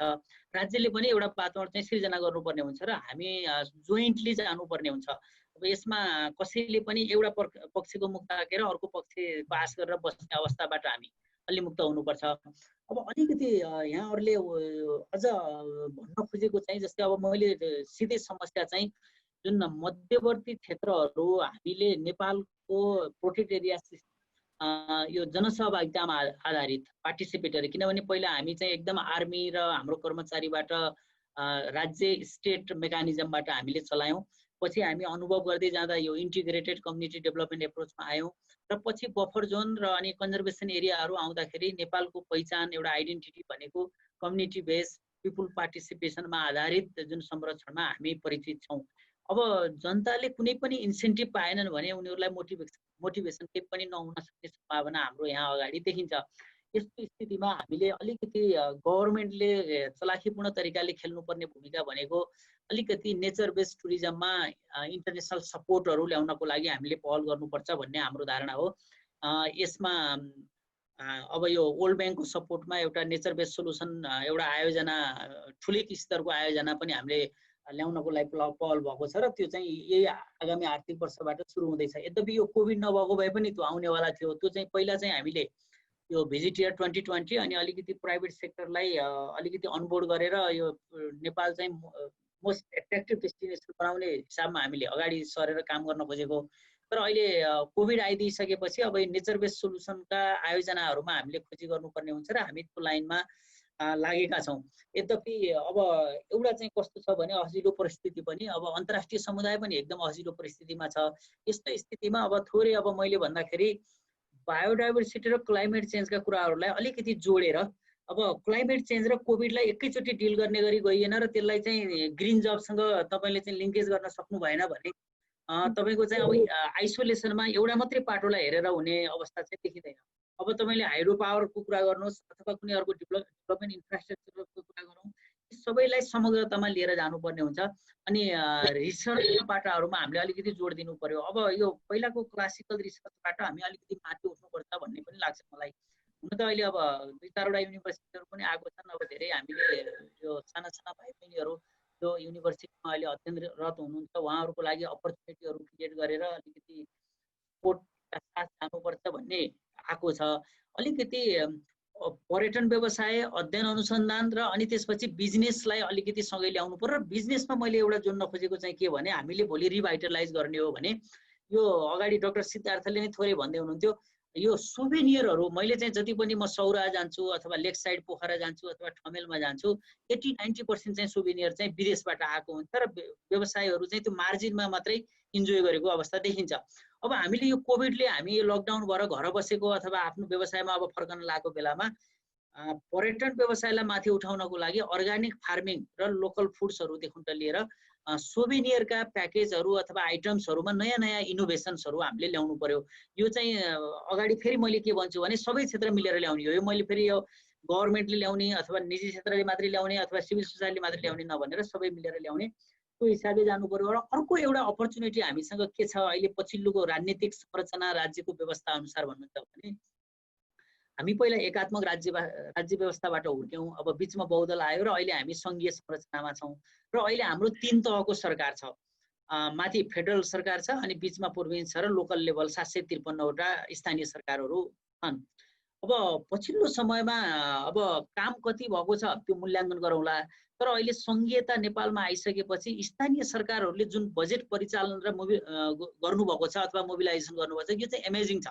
तपाईँले अहिले पहिला चाहिँ यहाँहरूलाई थाहा छ 2050-51तिर 5 लाख 10 लाख पायो एउटा गाविसले भन्दाखेरि भयङ्कर ठुलो उपलब्धि जस्तो मानिएको थियो भने अहिले तपाईँको चाहिँ 10 करोड 15 करोड 1 अरब 2 अरब स्थानीय सरकारले चाहिँ बजेट परिचालन गरेको स्थिति छ।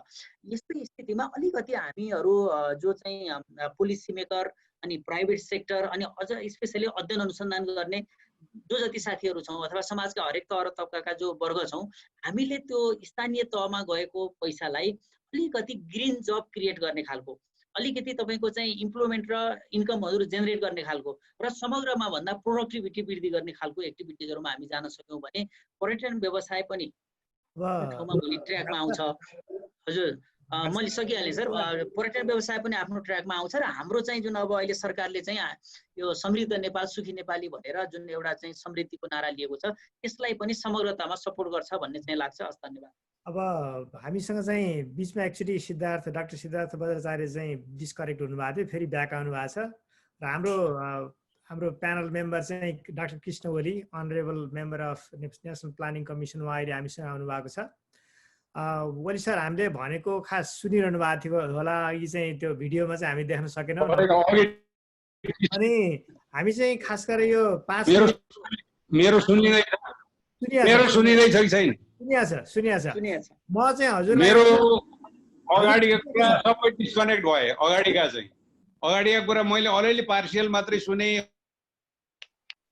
अब हजुरलाई एउटा क्वेसन के छ भने खास गरेर नेसनल प्लानिङ कमिसनको अब इम्पोर्टेन्ट मेम्बरको हिसाबले चाहिँ नेसनल लेभलमा चाहिँ के छ अब अहिले चाहिँ हाम्रो कोभिडले चाहिँ ठुलै चेन्ज ल्याउँछ जस्तो छ। अब हामीले चाहिँ नयाँ चिजहरू नयाँ रिथिङ्क गर्ने रिइमेजिन गर्ने बेलामा चाहिँ अब नेसनल प्लानिङ कमिसनको त ठुलो भूमिका हुन्छ होला। खास गरेर हामीले हिजोको जस्तै हाम्रो पार्क्स प्रोटेक्टेड एरियालाई हिजो जस्तै किसिमले म्यानेज गर्न सक्ने स्थिति नहुन पनि सक्छ होइन। अब रेभेन्यूकै कुरा भर्खरै भयो, हाम्रो चाहिँ ल पार्क्सको रेभेन्यू चाहिँ आधी घट्यो अथवा 75%ले घट्यो भने भोलि कसरी चलाउने, हाम्रो फाइनेन्सियली सस्टेनेबल छन् त हाम्रो पार्क्सहरू भन्ने क्वेसनहरू पनि आयो। अब यसमा चाहिँ नयाँ पार्टनरसिपको कुराहरू आउला, नयाँ स्ट्राटेजीको कुराहरू आउला, नयाँ पोलिसीको कुराहरू आउला। यसको बारेमा अलिकति नेसनल लेभल के छ, नेसनल लेभल डिबेट, यसको बारेमा अलिकति बताइदिनुहोस् न हामीलाई। हस्, धन्यवाद ज्ञानजी। अब यो कुरो सुनिन्छ सुनिँदैन, बिचमा डिस्कनेक्ट पनि हुन सक्छ। एकदम सुनिया छ। बेसिकली अहिले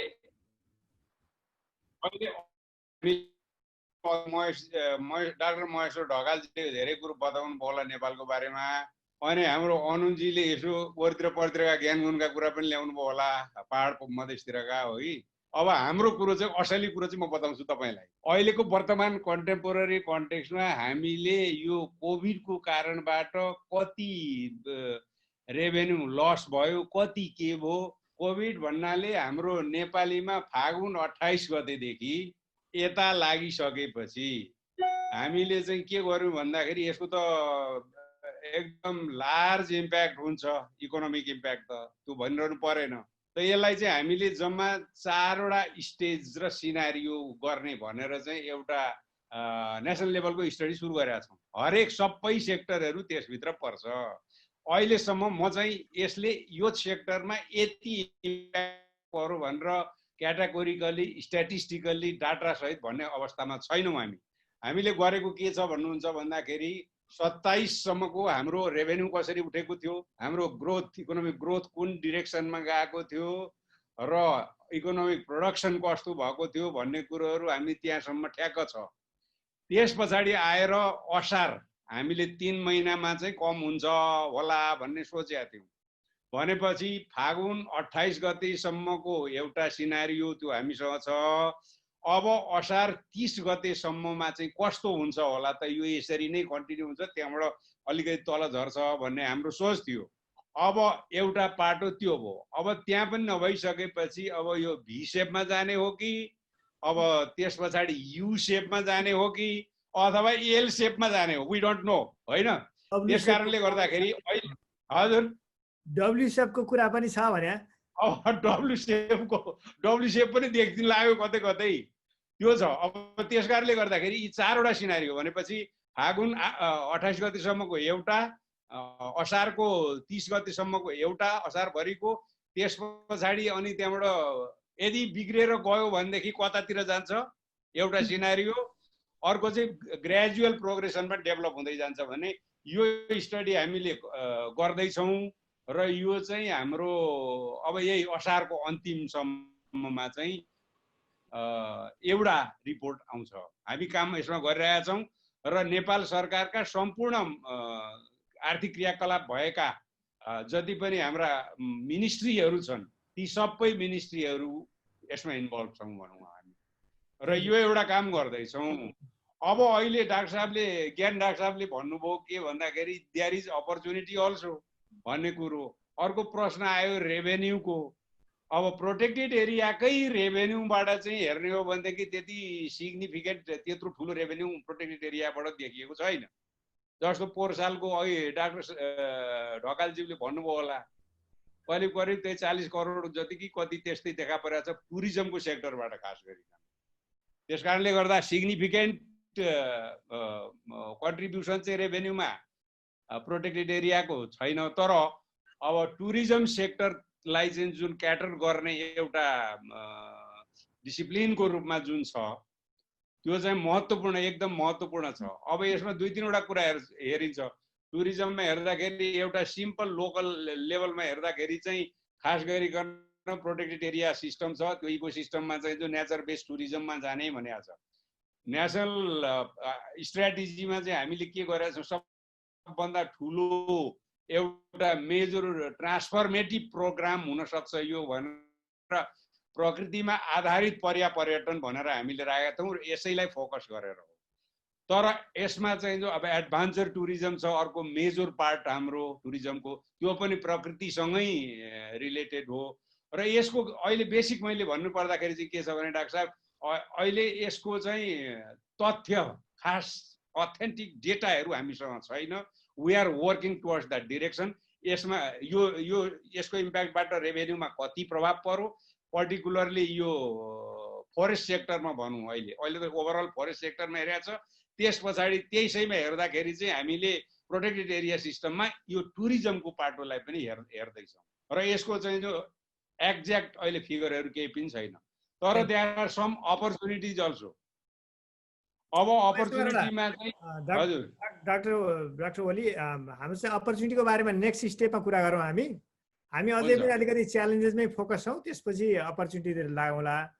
हाम्रो भद्राचार्य चाहिँ बिचमा अलिकति अरू च्यालेन्जेस त डाक्टर ढकालले बताइसक्नुको सबै कुरा होइन, अहिले फेस गरिरहेको। हजुर ल, एउटा चाहिँ कुरो के छ भने अब जस्तै हाम्रो डाक्टर ओलीले भन्नुभयो अब प्रोटेक्टेड एरियाको चाहिँ डाइरेक्ट रेभेन्यू 50 करोड मात्रै भए पनि यसले चाहिँ हाम्रो लाइभलीहुडमा पार्ने चिजहरू चाहिँ धेरै छन्। जस्तै अब अन्नपूर्ण कन्जर्भेसनमै एरियामै हेऱ्यो भने हजारौँ होटल व्यवसायहरू हुनुहुन्छ, समुदायहरू होइन, उहाँहरू चाहिँ उहाँहरूको लाइभलीहुड एभ्रिडे लाइभलीहुड चाहिँ टुरिज्ममा बेस्ड छ होइन। अब त्यो डाइरेक्ट रेभेन्यू गभर्मेन्ट सरकारलाई नआउला, तर उहाँहरूको लाइभलीहुडमा इम्प्याक्ट त पर्यो नि त। त्यो हिसाबले चाहिँ खास गरेर यो एनटिएनसी जस्तो संस्था जसले चाहिँ पार्क्सको रेभेन्यूबाटै आफ्नो म्यानेजमेन्टको बजेट चलाइरहेको छ, त्यसमा के इम्प्याक्ट पर्छ होला त सिद्धार्थ सर? अब कसरी हेर्नु भएको छ? सरकारसँग त ल ठिक छ, लार्ज पकेट अफ मनी होला, भोलि वार्डन रेन्जरहरूलाई चाहिँ पे गर्ला, तपाईँहरूले कसरी चलाउनुहुन्छ त? अब यो भोलिको अब बजेटै नभएको। यसमा एउटा कुरो क्लियर गरौँ है पहिला डाक्टर साहब। हजुर, मैले भन्न खोजेको चाहिँ के भन्दा रेभेन्यूको कुरा उठ्दाखेरिको त्यो कुरो हो। तर खास गरिकन हाम्रा यी प्रोटेक्टेड एरिया कन्जर्भेसन एरिया चाहिँ जो लार्जली चाहिँ जुन टुरिज्मको कुरा आयो नि, त्यसमा चाहिँ भयङ्कर ठुलो नेगेटिभ इम्प्याक्ट परेको छ होइन। अब सबै होटलहरू बन्द छन्, काम जागिरहरू, अब अहिले हामीले त्यो पनि वर्कआउट गर्दैछौँ। कति मान्छे आउट अफ जब भए त यो सेक्टरमा? अब जति पनि कन्जर्भेसन एरिया छ त्यो पनि हामी काम गरिरहेकै छौँ र त्यो डेटाहरू पनि आउँछ र इम्प्याक्ट त्यो क्षेत्रमा टुरिज्म क्षेत्रमा त एकदमै ठुलो नकारात्मक प्रभाव परेको छ। त्यसमा प्रोटेक्टेड एरिया अथवा चाहिँ यो कन्जर्भेसन एरियामा चाहिँ कति चाहिँ हाम्रा मान्छेहरूले चाहिँ जब अहिलेको अवस्थामा लस गरेका छन् भन्ने कुरो चाहिँ डेटा हुन बाँकी छ। अब यो रेभेन्यूको कुरा गर्दाखेरि चाहिँ एउटा खास गरिकन डाइरेक्ट रेभेन्यू सरकारको किटीमा आउने एउटा भयो। अब पिपलको पर्समा जाने रेभेन्यू छ नि त, यहाँ त सबभन्दा ठुलो तपाईँले उठाएको इस्यु चाहिँ यो हो। अब यो इस्युमा चाहिँ हामीले खास गरिकन इनडेप्थ काम गरेका छैन। यसमा चाहिँ एउटा त कुरो के छ भन्दाखेरि यो सबै जति गर्ने कुराहरू हामीसँग भएका इन्फर्मेसन र सोधेर गर्ने हो छैन अहिले कोभिडको कारणले गर्दाखेरि। त्यस कारणले यो डेटाहरू आउन चाहिँ छ, तर यसको चाहिँ पर्भेसिभ इम्प्याक्ट हुनुपर्छ। यसमा चाहिँ ल डाक्टर ओलीलाई मैले एउटा फेरि अर्को क्वेसन गरेँ हाम्रो अनरेबल मेम्बर नेसनल प्लानिङ कमिसनको। जस्तै अस्ति सरकारले चाहिँ स्टिमुलस बजेट ल्याउँदाखेरि चाहिँ स्टिमुलस प्याकेज ल्यायो, अलिकति पर्यटन उद्योगलाई चाहिँ अलिकति सहयोग हुने खालको चाहिँ रोजगारमा पाइरहेका मान्छेहरूलाई चाहिँ रोजगारी दिइराखोस् भनेर। अब यसमा चाहिँ तपाईँको गाउँ गाउँमा होमस्टे खोलेर बस्नेहरू अथवा पर्यटनमा सानोतिनो उद्योग धन्दा गर्नेहरू अथवा बफर जोनमा काम गर्ने, बफर जोनमा बस्ने बासिन्दाहरूलाई उहाँहरूको लागि केही प्रोग्राम आयो आएन? फेरि उहाँ डिस्कनेक्ट यसले यो टुरिज्मको हजुर प्याकेज जुन छ नि, यो इकोनोमिक स्टिमुलस जुन प्याकेज सरकारले ल्याएको छ नि, सबभन्दा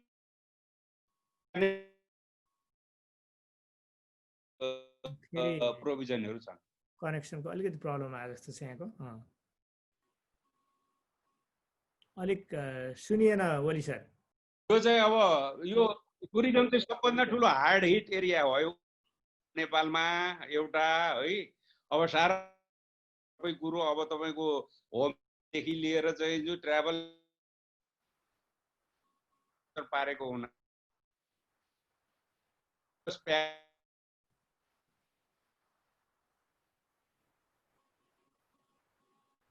अरे ओली सरको अलिकति कनेक्सनमा प्रब्लम आए जस्तो छ। बद्राचार्य सर यसको बारेमा अलिकति छलफल गरौँ न। यहाँको चाहिँ जस्तै खास गरेर पार्टिसिपेटरी कन्जर्भेसनमा चाहिँ यसको हाम्रो तारा गुरुङले क्वेसन सोध्नु भएको छ। What are the greatest challenges of community based conservation in a new post covid environment भनेर क्वेसन गर्नुभएको छ। के छ त अब यसको समस्या अलिकति, अब हामी चाहिँ अलिकति समस्याबाट अब अपर्च्युनिटीतिर लाग्यौँ होला, यसको बारेमा अलिकति बताउनुहोस् न। पहिला त एकछिन इलेक्ट्रिसिटी हराएर म हराएँ, सरी फर द्याट। इलेक्ट्रिसिटी हरायो, मनसुन हो। पहिला चाहिँ म अलिकति पार्क रेभिन्यूबाटै सुरु गर्छु अनि त्यहाँतिर लाग्छु। अहिले मैले अघि पनि भने पार्क रेभिन्यूको कुरा गर्दाखेरि यो वर्ष चाहिँ 40% चाहिँ डिक्रिज, त्यो चाहिँ क्यालकुलेटेडै। अर्को वर्ष चाहिँ हामीले 80% 90% सम्म हुन्छ भन्ने हाम्रो चाहिँ अहिलेको प्रोजेक्सन हो। त्यो हेर्दाखेरि त्यसले सिग्निफिकेन्ट इम्प्याक्ट चाहिँ पार्छ लोकल लाइभलीहुड प्लस पार्क म्यानेजमेन्टमा पनि। त्यसको लागि हामीले एक लेभलमा प्रिपरेसन गर्दैछौँ। त्योभन्दा अर्को च्यालेन्ज चाहिँ के हो भने यो त लङ लास्टिङ कुरा होइन, मेबी नेक्स्ट 2 years यो समस्या होला। By the and of next 2 years gradually tourism will come back. तर हाउ डु वी रिओपन, कसरी चाहिँ यो टुरिज्म इन्टरप्रेनरको भिजिटर्सहरूको कन्फिडेन्स कसरी बिल्ड गर्ने, क्या त्यो एरिया सेफ छ, त्यहाँ सेफ्टी मेजरहरू करेक्टली छ, ती सबै कुराहरूलाई कसरी इन्स्योर गर्ने भन्ने चाहिँ अहिले हाम्रो अगाडि चाहिँ पार्क रेभिन्यू भन्दा पनि फ्युचरमा त्यो जुन किसिमका टुरिज्म छ त्यसलाई चाहिँ इन्स्योर कसरी गर्ने त भन्ने कुरो चाहिँ मेजर च्यालेन्जको रूपमा आइराखेको छ। किनभने त्यो लेभलको हेल्थ सेफ्टीहरू त रुरल एरिया जहाँ चाहिँ हामीले माउन्टेन टुरिज्म एडभेन्चर टुरिज्मका कुराहरू गर्छौँ त्यो लेभलमा छैन। अब कम्युनिटी बेस्ड टुरिज्ममा यो पोस्ट कोभिडमा के इम्प्याक्ट पर्छ भन्ने कुरा गऱ्यौँ भने अहिले इमिडिएटली हेऱ्यौँ भने त सर्ट टर्म लङ टर्म हेर्नुपर्छ। यदि अब सर्ट टर्मै हेर्नु भने चाहिँ त्यस्तो खासै अहिले त्यस्तो हाई लेभलको पोचिङ जुन किसिमको अफ्रिका अरू ठाउँमा जुन प्रोजेक्ट गरिया छ, हेरिया छ, रिपोर्टेड छ, त्यो लेभलको पोचिङ अनि इलिगल फेलिङ इन्क्रोचमेन्टहरू कुनै पनि भएको छैन। त्यो चाहिँ त्यो हिसाबले एउटा मेजर हो। तर हामीले के हेर्दैछौँ भने टुरिज्म एउटा कन्जर्भेसनको लागि इन्सेन्टिभ थियो कम्युनिटीको लागि। जब इन्सेन्टिभ लस भयो भने in near future why do we conserve भन्ने इस्युजहरू आउन सक्छ, ती च्यालेन्जहरू आउन सक्छ भन्ने चाहिँ हाम्रो हो। तर चाहिँ यदि हामीले बिस्तारै बिल्ड गर्न सक्यौँ, म अपर्च्युनिटिजमा यी कुराहरू फेरि आउँला र गर्छु नि। ठिक छ ल, सिद्धार्थ सर एकदम राम्रो कुराहरू ल्याउनु भयो होइन। अब यसमा अलिकति हामी अब अलिकति नयाँ अपर्च्युनिटीतिर पब्लिक प्राइभेट पार्टनरसिपको कुराहरू हुनसक्छ, इन्स्टिट्युसनल रिस्ट्रक्चरिङको कुरा हुनसक्छ होइन। अब आई थिङ्क सबै कन्फ्युजमा छौँ अहिले हामी होइन। अब यो कोभिड चाहिँ कति लामो जान्छ पनि थाहा छैन, यसले के इम्प्याक्ट ठ्याक्कै पार्छ भन्ने पनि सबैलाई त्यति धेरै थाहा छैन। तर एउटा अनुभव के छ भने जति जति बेला क्राइसिस हुन्छ त्यो क्राइसिसले चाहिँ नयाँ अपर्च्युनिटी पनि क्रिएट गर्छ। म तपाईँलाई अलिकति एउटा इक्जाम्पल दिन्छु। यहाँ मैले यो पार्क्समा अलिकति काम गर्छु इन्टरनेसनली पनि, अनि यो 2007-08 को इकोनोमिक क्राइसिसले चाहिँ खास गरेर यो पब्लिक सेक्टरमा हेर्ने पार्क्सहरूमा चाहिँ अलिकति रेभेन्यू जेनेरेट नभएर उनीहरूले क्लोजै गर्ने स्थिति आएपछि अमेरिकाको स्टेट पार्क्सहरू पनि खास गरेर अलिकति पार्टनरसिपमा कम्युनिटी पार्टनरसिपमा चाहिँ रन गर्ने सिस्टम आयो होइन। त्यस्तै अब इन्स्टिट्युसनली हामीलाई चाहिँ के छ यसको इन्स्टिट्युसनली अथवा अरू हिसाबले चाहिँ के अपर्च्युनिटी छ होला। अब भोलि हामीले चाहिँ अलिकति पज गरेर रिथिङ्क गर्दाखेरि हाम्रो प्रोटेक्टेड एरिया सिस्टम चाहिँ यहाँले फर्मली चाहिँ 1973 मा चितवन इस्टाब्लिस गरेपछि सुरु गऱ्यौँ होइन। अब अहिले आएर ठुलो ब्रेक आएको छ यो कोभिड-19 होइन। अब यसले चाहिँ बिचमा हामीले अब पार्टिसिपेटरी कन्जर्भेसनको कुराहरू गऱ्यौँ, अन्नपूर्ण खुल्यो, लामटाङ अब त्यसै गरेर लामटाङ भन्दा यो कञ्चनजङ्घा त्यसै गरेर चलिरहेको छ, पब्लिक के अरे कम्युनिटी पार्टिसिपेसनमै। अब यसमा चाहिँ अलिकति अहिलेको चिजलाई चाहिँ के नयाँ अपर्च्युनिटी के ल्याएको छ होला, यसमा अलिकति मैले अनुजीबाट सुरु गरेँ। उहाँलाई अलिकति म्याक्रो लेभलको अब अन्त इक्जाम्पल भन्दा पनि नेपालमै के अपर्च्युनिटी छ अलिकति बताइदिनुहोस् न अनुजी। धन्यवाद। यो अपर्च्युनिटीलाई नै जोड्दाखेरि अहिलेको त्यो रेभेन्यूको कुरामा पनि त्यो अनि यो अपर्च्युनिटीमा जोड्न सक्यो सजिलो हुन्छ जस्तो लाग्छ। जुन अहिले हाम्रो यो अहिले तपाईँले त्यो जुन वर्ड युज गरिरहनु भएको छ नि, रिस्ट्रक्चरिङको कुरो, रिइमेजिनेसनको कुरो भन्दाखेरि हाम्रो रेभेन्यूको होल रेफरेन्स पोइन्ट के होइन, कति डलर भनौँ न उठ्छ, आइदर थ्रु पार्क्स भनौँ न एन्ट्री फी होस् अथवा इन्डाइरेक्टली कम्युनिटी जाने भने पनि प्योरली क्वान्टिटेटिभ बेसिसमा होइन। 80,000 आएपछि यसको यति डलर चाहिँ $20 चाहिँ एउटा रेभेन्यू हो भने 80,000 को चाहिँ यति भनेर भनिदियो। त्यसरी हामीले प्योरली त्यसले गर्दाखेरि के भन्छ भने एकातिर चाहिँ क्वान्टिटीमा बेस्ड रेभेन्यू मोडलिङ होइन भएको छ।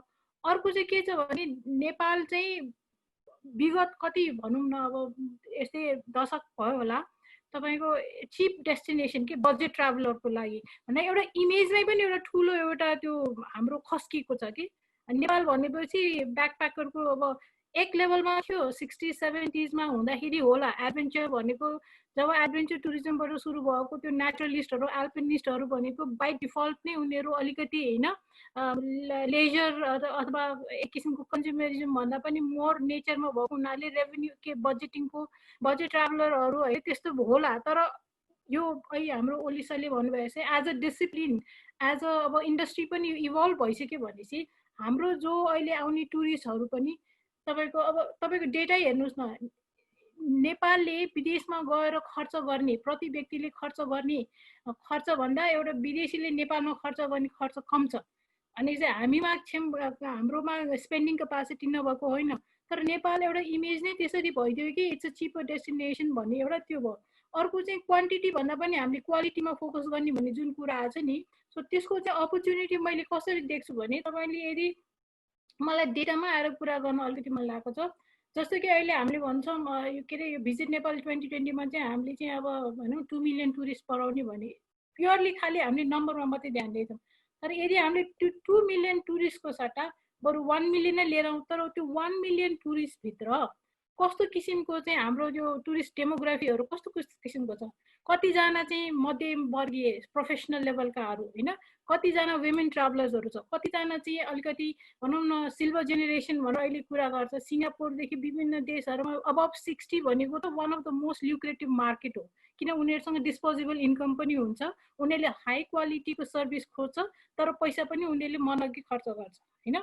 अब तपाईँले हाम्रो यो क्षेत्रमा हेर्नुहुन्छ भने यो जुन हाम्रो यो टुरिज्म कम्पिटिटिभनेस भन्ने एउटा छ नि, त्यो रिपोर्ट आधारमा त्यो पावर ऱ्याङ्किङ भन्ने एउटा त्यो टर्म छ कि त्यसमा तपाईँले हेर्नुहुन्छ भने इन्टरनेसनल स्पेन्डिङ होइन, विभिन्न इन्डिकेटरमा इन्टरनेसनल स्पेन्डिङ भयो, डोमेस्टिक स्पेन्डिङहरूको कुरा भयो, जिडिपी कन्ट्रिब्युसन र अर्को चाहिँ क्यापिटल इन्भेस्टमेन्ट टुरिज्ममा रिलेटेड होइन, यो चारवटा इन्डिकेटर्सलाई मात्रै पनि हेर्ने हो भने यो क्षेत्रमा अब हाम्रो यो क्षेत्रभित्र चाइना इन्डियाहरू भनेको टप 2 ऱ्याङ्किङमा पर्छ। भन्दाखेरि हामीमा यति धेरै स्ट्रेन्थ हुँदाखेरि पनि हामीले यो यसलाई चाहिँ त्यो एङ्गलबाट हेरेनौँ कि जहिले पनि नम्बरमा मात्रै हेऱ्यौँ। अब मैले तपाईँलाई टुरिस्ट डेटा अहिले नेपालको हेर्नुहुन्छ भने सरसर्ती तपाईँको 5 वर्षको अन्तरालमा तपाईँले हेर्नुहुन्छ भने कम्पेरिटिभली मेल फिमेलको छ नि, वुमेनको अब एज अ ट्राभलर होइन उनीहरूको पर्सेन्टेज पनि एकदम बढेर गएको छ। सो तपाईँले हेर्नुहुन्छ भने अब अहिलेको जुन अलिकति अब इम्प्लिसिटली मैले कुरा गरेको छु जुन किसिमको नेचरमा अहिले हामीले इम्प्याक्टहरू परेको छ, जुन किसिमको अब के भन्छ अब मास एक्सट्र्याक्सन्स अफ द रिसोर्सेसहरू भयो आदि इत्यादि भने महिलाहरू बाई डिफल्ट अलिकति कम्प्यासन हुन्छ। अनि फिमेल प्रोफेसनल्सहरू सोलो वुमेन ट्राभलर्सहरू भनेको होइन they demand good services but उनीहरूले स्पेन्डिङ पनि राम्रोसँग गर्छ। भन्दाखेरि हामीले रेभेन्यूलाई एक्चुअली हेर्ने हो भने मार्केट सेगमेन्टेसनबाट 1 लाख आएर हामीले 1 लाखको चाहिँ यति हजार होइन अथवा 80 लाख आउनुभन्दा पनि 1 लाखभित्र पनि स्पेसल क्याटेगोरिजको चाहिँ मार्केटहरू कुन छ र उनीहरूलाई केन्द्रित गरेर कस्तो कस्तो किसिमको प्रडक्ट कस्तो सर्भिसहरू डिजाइन गर्ने भनेर अलिकति त्यो हामीले पर्पसफुली त्यस्तो किसिमको मार्केट एनालिसिस मार्केट इन्टेलिजेन्स गरेनौँ भने जहिले पनि नम्बरको आधारमा मात्रै हामीले रेभेन्यू हेर्ने हो भने already Nepal is a cheaper destination, so the issue is not going to solve होइन। त्यही भएर यो ट्रेन्ड एकदम राम्रो छ नेपालमा। सो अब त्यसले गर्दाखेरि अर्को चाहिँ ट्राभल अपर्च्युनिटीको हिसाबमा गर्ने हो भने ट्राभलको त्यो जुन पर्पस पनि छ नि, जस्तै कि अहिले त कोभिडले नै गर्दाखेरि पनि एउटा छ नि, अब एक किसिमको एउटा मान्छेको साइकोलोजी भनेको चाहिँ अलिकति तपाईँको नेचरमा चाहिँ केन्द्रित, अलिकति हिलिङको स्पिरिचुअल वेलनेस भन्नेको यो कन्सेप्टहरू एकदमै अहिले पपुलर भएर आइरहेको छ। भन्दाखेरि अब हाम्रो देश जुन चाहिँ प्रायः अब थोर बहुत पार्ट्सहरू अब तराईमा बाहेक अरू त मिड हिल र त्योभन्दा माथि भनेको हिमालहरू भनेको बाई डिफल्ट त्यसमा इनफ हाम्रो एसेट्सहरू, नेचुरल कल्चरल एसेट्सहरू र त्यहाँको ट्रेडिसनल प्र्याक्टिसेसहरू, यो भनेको हाम्रो चाहिँ एउटा सेलिङ पोजिसन हो कि। सो त्यस्तोलाई पनि ट्राभलको दृष्टिकोणबाट पनि अपर्च्युनिटी थुप्रै छ। त्यो माइन्डसेटहरू नि मान्छेहरू अब ट्राभल गर्यो भने त्यस्तो ठाउँमा बढी जान्छ होला। र अब कमिङ ब्याक टु सिद्धार्थ सरले भने जस्तै त्यो कन्फिडेन्स बिल्डिङ छ नि, communities are safe, they want to bring in people होइन। तर के गर्ने भन्ने कुरामा कसरी चाहिँ अब अरूलाई बाहिरबाट रोग ल्याउने हो कि भन्ने कुरामा तपाईँले अहिले हेरिरहनु भएको छ, जुनबाट एक किसिमको एउटा पाइलटिङहरू सुरु भएको छ। अहिले युरोपबाट सुरु भएको छ यो बबल, ट्राभल बबल भनेर अब करिडोरको कन्सेप्टहरू, त्यो ल्याउँदाखेरि पनि त्यस्ता देशहरूबाट टुरिस्ट ल्याउने, कुनै चाहिँ कन्टेनमेन्टको हिस्ट्री राम्रो भएको, कसैको स्प्रेड अलि थोरै भएको, त्यस्ता किसिमको भने अब नेपालले पनि यदि हामीले अब एक किसिमको विदेशबाट अब होइन भनौँ 2 वर्षमा अब हामीले अहिले प्रिपेयर गरेर ल्याउने हो भने पनि अलिकति एक्सर्साइज गरेर कुन देशबाट ल्याउँदाखेरि चाहिँ अलिक सेफ हुन्छ भन्ने त्यस्तो किसिमको अब करिडोरकै कन्सेप्टमा पनि जाने हो कि होइन। तर त्यसको लागि कोअर्डिनेसनको जरुरी हुन्छ। सो अलिकति यसलाई चाहिँ अलिक बृहत ढङ्गमै सोच्नु पर्ने हुन्छ। तर अपर्च्युनिटी चाहिँ छ, मोडलहरू थुप्रै अब अहिले देखिसकेको छ होइन। त्यही भएर म चाहिँ यति भन्छु अहिलेलाई। हस्, थ्याङ्क यू। अब यहाँ हाम्रो डाक्टर ओली चाहिँ फेरि डिस्कनेक्ट हुनुभयो, उहाँको चाहिँ अलिकति नेटवर्कको प्रब्लम छ अरे, त्यही भएर फेरि जोइन गर्न सक्नु भएन। अब हामी चाहिँ अलिकति पार्टिसिपेन्टको क्वेसनतिर लागौँ। अब यो चाहिँ अलिकति छोटो छोटो एन्सर दिउँ है त। म चाहिँ जससँग एप्रोप्रिएट छ क्वेसनहरू त्यतातिर डाइरेक्ट गर्छु, अनि त्यही अनुसार चाहिँ एन्सर दिनु होला। यो क्वेसन चाहिँ हाम्रो डाक्टर ढकाललाई हाम्रो लीला बानियाजीले सोध्नु भएको छ। लीला बहादुर बानियाले एनटिभीमा काम गर्नुहुन्छ, लीला बानियाजी। How to balance economic distribution in national park भनेर सोध्नु भएको छ। उहाँले चाहिँ खास गरेर सगरमाथाको इक्जाम्पल। अब यसमा अलिकति म अलिकति लामो बनाएँ यसलाई, क्वेसनलाई यसलाई चाहिँ अलिकति ब्रड बनाउँदाखेरि नेपालको नेसनल पार्क पनि 3टा नेसनल पार्कमा मात्रै धेरै टुरिस्टहरूको फ्लो छ। त्यसमा चाहिँ खास गरेर फार इस्ट फार वेस्टको पार्कहरूमा चाहिँ टुरिस्टहरू जाँदैनन्। जहाँ जान्छन् त्यहाँ पनि चितवनको सौरामा कन्सन्ट्रेटेड होला, अनि सगरमाथाको नाम्चेमा कन्सन्ट्रेटेड होला। यसलाई अलिकति इक्विटीको हिसाबले चाहिँ अलिक वाइडर बेनिफिटको लागि चाहिँ के गर्नुपर्छ होला डाक्टर ढकाल? एकदम छोटो है, 2 मिनटमा यो एन्सर दिनु न। हस्, धन्यवाद। मैले नै हेर्दै थिएँ हाम्रो लीलाजीले त्यो प्रश्न राख्नु भएको छ। अब सगरमाथाको उदाहरण पनि दिनुभएको छ उहाँले चाहिँ।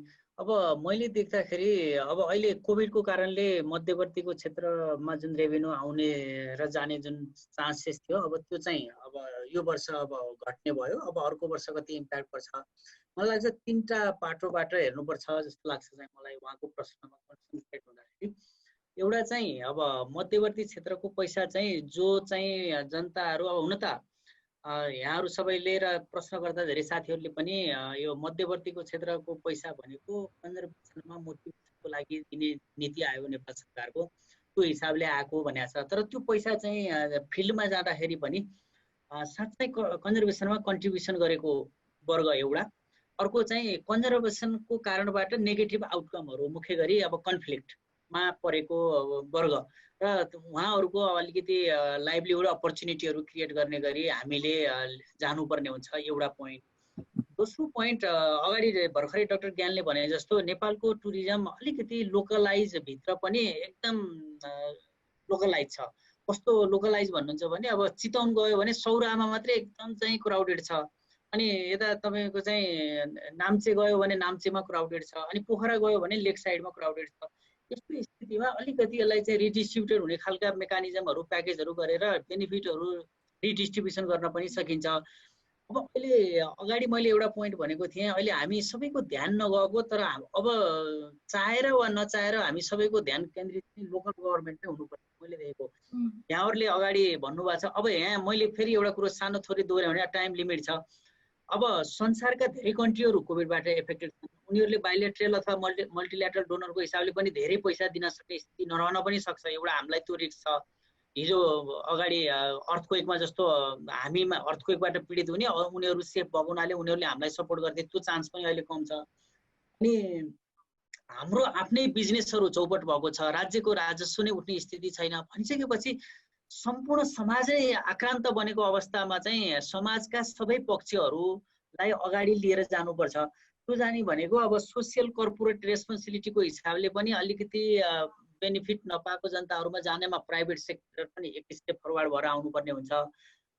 र महत्त्वपूर्ण भनेको चाहिँ मैले अहिले पनि भन्छु, फेरि पनि स्थानीय सरकारलाई हामीले अलि बढी परिचालन गर्नुपर्ने हुन्छ यो मामिलामा। यो किनभने अर्गानिक फार्मिङको दृष्टिकोणबाट हेर्नुहोस् अथवा तपाईँले सानो सानो सोभेनियरहरूबाट हेर्नुहोस् अथवा तपाईँले चाहिँ होमस्टेको दृष्टिकोणबाट हेर्नुहोस्, स्थानीय सरकारको जति पनि खर्च छ त्यसलाई ग्रिन जब भनेर भने मैले अब क्लाइमेट चेन्जको भाषामा भन्दा इन्कम र इम्प्लोइमेन्ट जेनेरेट गर्ने खालका भेजिटेबल्स होस्, हर्टिकल्चर होस् अथवा अर्को कुनै माइक्रो इन्टरप्राइजेसहरू होस्, त्यो लाइनमा हामीले गाइड गर्नु पर्यो।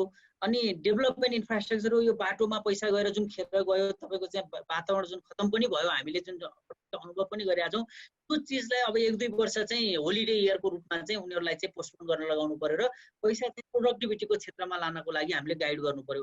यसमा चाहिँ मुख्य गरी निजी क्षेत्रको साथीहरू र अध्ययन अनुसन्धानमा काम गर्ने रिसर्च साथीहरू र निजी क्षेत्रको साथीहरूले गभर्मेन्टको चाहिँ यो निर्वाचित प्रतिनिधिहरू हुनुहुन्छ जो उहाँहरूलाई चाहिँ विकास देखाउनु पर्ने छ उहाँहरूलाई। तर हामीले चाहिँ केमा गाइड गर्नु पर्यो भने तपाईँहरू प्रोडक्टिभिटीको एक्टिभिटिजहरू चोइस गरिदिनु पर्यो भनेर यो लाइनमा गयौँ भने हामीले, मलाई लाग्छ अब इक्विटीको कुरा होस् अथवा इकोसिस्टम इको टुरिज्मलाई अगाडि बढाउने कुरा होस्, यसमा सहज हुन्छ भन्ने मेरो विचार। यसमा वैद्याचार्य सरलाई चाहिँ मैले एउटा क्वेसन राखेँ यहाँ, खास गरेर म अहिले पार्टिसिपेन्टको क्वेसनमा छु है। अब उहाँ एकजना चाहिँ सालु अधिकारीले सोध्नु भएको छ, I wanted to know exact loss in revenue for ACA for the last 2 months compare to last year भनेर सोध्नु भएको छ। त्यस्तो हामीसँग त्यस्तो अभिलेख छ सिद्धार्थ सर? मैले भने नि इट्स 40%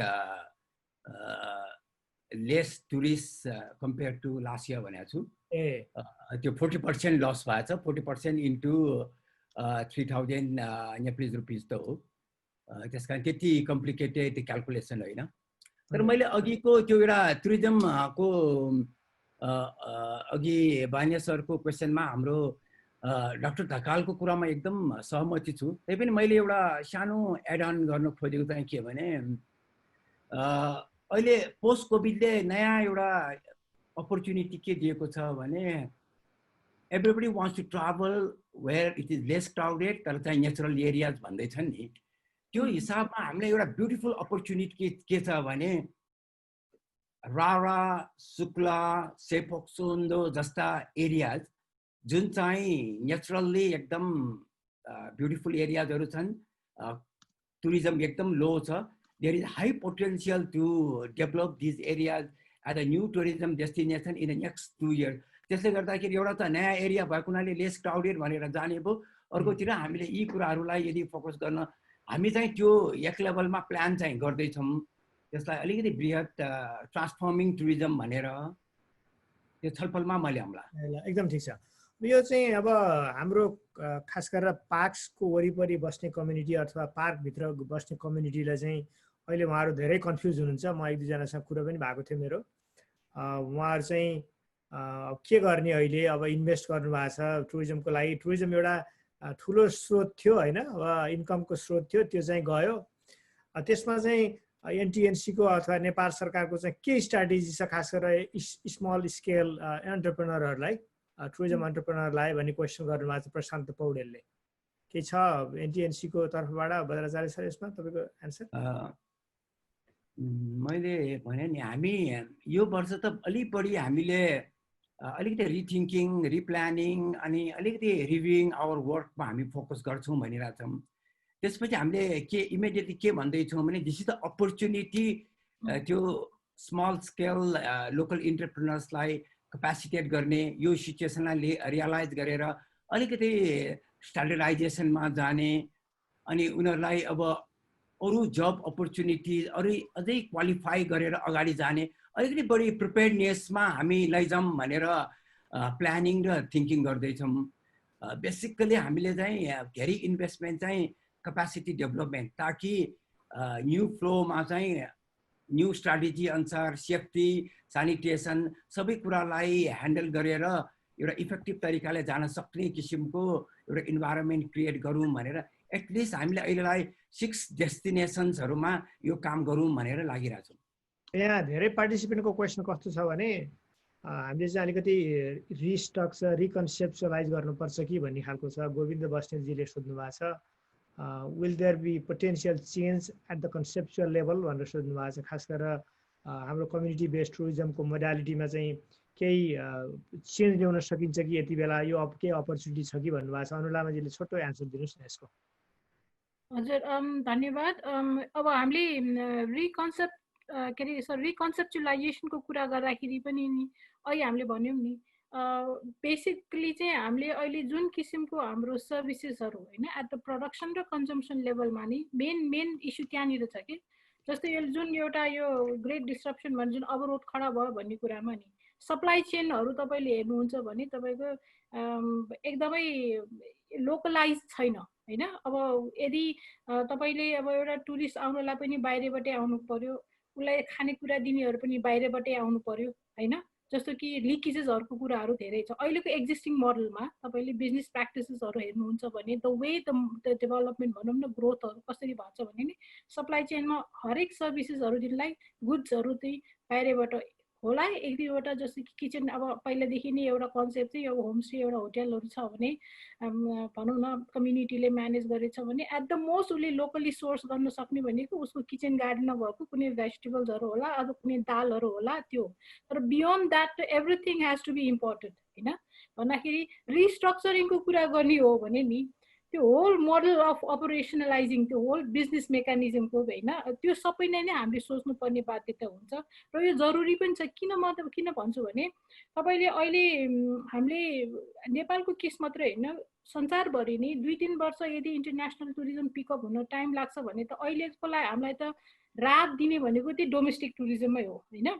डोमेस्टिक टुरिज्म भन्न साथै सबै फोकस कहाँनिर गएर चाहिँ लोकलमा गएर फोकस भएको छ भने त्यहाँका भएका प्रडक्ट्सहरू सर्भिसेसहरूलाई चाहिँ कसरी टुरिज्मबाट डाइरेक्टली इन्डाइरेक्टली अरू इकोनोमिक एक्टिभिटी चाहे त्यो म्यानुफ्याक्चरिङको पनि हुनसक्छ। त्यहाँ हाम्रो डाक्टर ढकालले कुरा गर्नुभएको छ सुभिनियरको कुरादेखि लिएर फुड सिस्टमको कुराहरूदेखि लिएर यी सबै कुराहरूलाई चाहिँ लोकली नै गर्ने हो भने त्यो कुरा चाहिँ हामीले अब फर्स्ट पोइन्ट चाहिँ अब यसलाई चाहिँ इन्स्टिट्युसनलाइज नै गर्नु पर्यो। त्यो भनेको पोलिसी लेभलमै नै यसलाई चाहिँ हामीले एक्नोलेज गर्नुपर्ने हुन्छ ताकि यसले चाहिँ एउटा फ्रेमवर्क दिन्छ।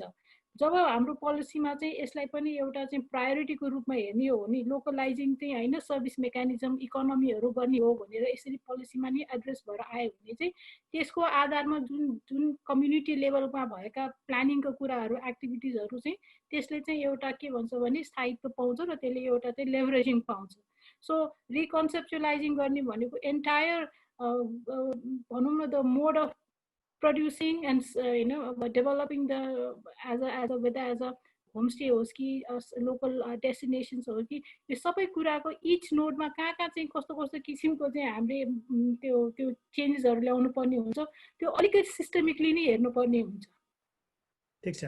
यहाँ चाहिँ थुप्रै क्वेसनहरू चाहिँ खास गरेर यो टाइगर ट्राप्स र चितवन राष्ट्रिय निकुञ्जभित्र भएका चाहिँ 7वटा लजहरू बाहिर निकालियो होइन। करिब निकै वर्ष भइसक्यो यो यसमा चाहिँ धेरै क्वेसनहरू छ। अब यसको चाहिँ is there any possibility of reviewing and relocating Tiger Tops and other safari lodges inside Chitwan national park भन्ने क्वेसन गर्नुभएको छ कृष्ण गुरुङजीले। यो अर्को एउटा क्वेसन पनि लीलाजीले पनि गर्नुभएको थियो अघि माथि। यसमा ढकाल सर के छ नयाँ अपडेट केही छ भने? हस्, धन्यवाद। अब यस्तो छ चितवनमा 7वटा होटेलहरू बाहिर आइसकेपछि फेरि पर्यटनलाई कसरी अगाडि बढाउन सकिन्छ भनेर बिचबिचमा केही स्टडीहरू भए। वर्ल्ड ब्याङ्कले पनि एउटा स्टडी गर्यो र उहाँहरूले नेपाल सरकारको अहिलेको एक्जिस्टिङ लजको आधारमा कानुनको परिधिभित्र रहेर कसरी चाहिँ प्रमोट गर्न सकिन्छ भनेर हामीले स्टडी गऱ्यौँ। र अहिले पनि राष्ट्रिय निकुञ्ज तथा वन्यजन्तु संरक्षण विभागले आफैले सेवा सञ्चालन गर्ने वा निजी क्षेत्रलाई प्रमोट गर्ने गरी एउटा कार्यविधि अध्ययन गरेको लगभग 2-3 वर्षदेखि पेन्डिङको अवस्थामा छ। तर अब त्यसलाई अहिले पछिल्लो समयमा कस्तो भइदियो भने राज्य सङ्घीय संरचनाभित्र गइसकेको हुनाले कतिपय कार्यविधिहरू अलि पछाडि परेको अवस्था चाहिँ हो। तर अब हाम्रो सोच चाहिँ के छ भने निजी क्षेत्रलाई अनबोर्ड नगरिकन त पर्यटन व्यवसाय अगाडि जाँदैन नै, किनभने राज्यले सबै चिज गर्न सक्ने अवस्था छैन। त्यस्तो स्थितिमा एउटा स्वस्थ कार्यविधि बनाउने र अब 7वटा होटेलहरू किन बाहिर आउनु पर्यो भनेर अब यहाँहरूले थोरै ब्याकग्राउन्ड बुझ्नुभयो भने अब त्यो एउटा गभर्नेन्सको प्रब्लम रह्यो। त्यति बेला कतिपय होटेलहरूले समयमा ट्याक्स तिरेनन् अनि पार्कमा माथिको डिपेन्डेन्सी बढ्दै गयो र सरकारले त्यति बेला उनीहरूलाई बाहिर निकाल्नु नै उपयुक्त देख्यो। अब भोलिका दिनहरूमा कन्जर्भेसनमा कुनै कम्प्रोमाइज नहुने गरी प्रोटेक्टेड एरिया सिस्टमबाट उत्पादन हुने वस्तु र सेवाको अधिकतम उपयोग गर्ने र निजी क्षेत्रले त्यसलाई चाहिँ एउटा पुँजीको रूपमा अगाडि बढाउन सकोस् भनेर कार्यविधिमा अध्ययन भइरहेको छ। अब मलाई लाग्छ निकट भविष्यमा त्यो फाइनल भयो भने एउटा प्रतिस्पर्धाका आधारमा सेवा सञ्चालन गरेर अगाडि जाने कुरामा चाहिँ जान सकिन्छ। यद्यपि अब अलिकति लगानीको आवश्यकता चाहिँ छ। किन लगानीको आवश्यकता मैले देखिरहेको छु भन्नुहुन्छ भने विदेशदेखि भनौँ न अब सिम्पली अब टोकियो होस्, न्युयोर्क होस् अथवा कुनै राष्ट्रबाट टुरिस्टहरू जुन आउनुहुन्छ उहाँहरू एकदम धेरै खर्च गरेर नेपाल आउनुहुन्छ। अनि नेपाल आउँदाखेरि संरक्षित क्षेत्रभित्र प्रवेश गर्दाखेरि उहाँले पाउनुपर्ने न्यूनतम सुविधा अथवा सेवाहरू जुन एक्सपेक्टेसन गरेर आउनुहुन्छ त्यो पाउनु भएन भने भोलि उहाँहरूले अरू टुरिस्टलाई प्रमोट पनि गर्नुहुन्न र उहाँ निरुत्साहित जानुभयो भने हाम्रो पर्यटन व्यवसाय दिगो हुन सक्दैन। त्यस्तो स्थितिमा अब यो अल वेदर रोडहरूको कुरा अथवा टावरहरूको कुरा अथवा रेस्टरुमहरूको कुरा, सोभिनियरहरूको कुरा अथवा ट्रेकिङ रुटहरूको कुरा, अनि अहिले चाहिँ पछिल्लो समयमा अब फेरि मैले क्लाइमेट चेन्जकै कुरा जोड्छु। क्लाइमेट चेन्जको कुराहरूमा चाहिँ हजुरको कस्तो छ भने अलिकति हामीले एप्सहरू बनाएर पनि अलिकति वेदर फोरकास्टिङ सिस्टमहरू पनि डेभलप गर्नु पर्यो कि अब यो ट्रेकिङ जाने भनेको छ तपाईँको चाहिँ कहिलेकाहीँ धेरै पर्यटकहरूले आफ्नो जीवन आफ्नो चाहिँ लाइफहरू गुमाउनु परेको पनि हामीले अनुभूति गऱ्यौँ। त्यो स्थितिमा पनि अलिकति हामीले लगानी गर्नुपर्छ र त्यो उहाँहरूको मन जितेर उहाँहरूलाई आकर्षण गर्न सक्यौँ भने मलाई जान्छ। अब स्पेसिफिक रूपमा चाहिँ सरकार पोजिटिभ छ र त्यसमा चाहिँ काम भइरहेको छ। मैले त्यति मात्रै भने। अब हामी चाहिँ करिब करिब अन्त्यतिर आइपुगेका छौँ। हाम्रो 1.5 घन्टा चाहिँ झनै सिद्धिन थाल्यो है। अब थुप्रै क्वेसनहरू आएका छन्, कमेन्टहरू आएका छन्। मैले सबै क्वेसनहरू चाहिँ एड्रेस गर्न टाइम भएन हामीसँग यहाँ। यो रजिस्टर गर्दाखेरि पनि थुप्रै क्वेसनहरू आएको थियो। 1-2 क्वेसनहरू चाहिँ खास गरी यो कम्युनिकेसनको मोडालिटीलाई हामीले चेन्ज गर्न सकिन्छ कि अब, किनभने यो कोभिडको स्थितिले चाहिँ हामीलाई चाहिँ अब फिजिकली कम्युनिकेट गर्न नसके पनि डिजिटली अलिकति कम्युनिकेट गर्नलाई चाहिँ खास गरेर कम्युनिटी मेम्बरसँग अरू स्टेक होल्डरसँग चाहिँ कम्युनिकेसन गर्न सकिन्छ कि भन्ने यहाँ पशुपति कोइरालाजीको एउटा कमेन्ट थियो। अब चाहिँ म के गरौँ भनेदेखि यहाँलाई 1-1 मिनटको टाइममा चाहिँ अलिकति टेक होम मेसेज अलिकति के 1 मिनटमा चाहिँ के मेसेज दिन सकिन्छ, खास गरेर यो पार्क्स प्रोटेक्टेड एरिया टुरिज्म कम्युनिटीमा काम गर्ने साथीभाइहरूलाई, रिसर्चरहरूलाई, स्टुडेन्टलाई, कम्युनिटी मेम्बरलाई छोटो 1-1 मिनटको टाइम दिनु। ढकाल सरबाट सुरु गरौँ।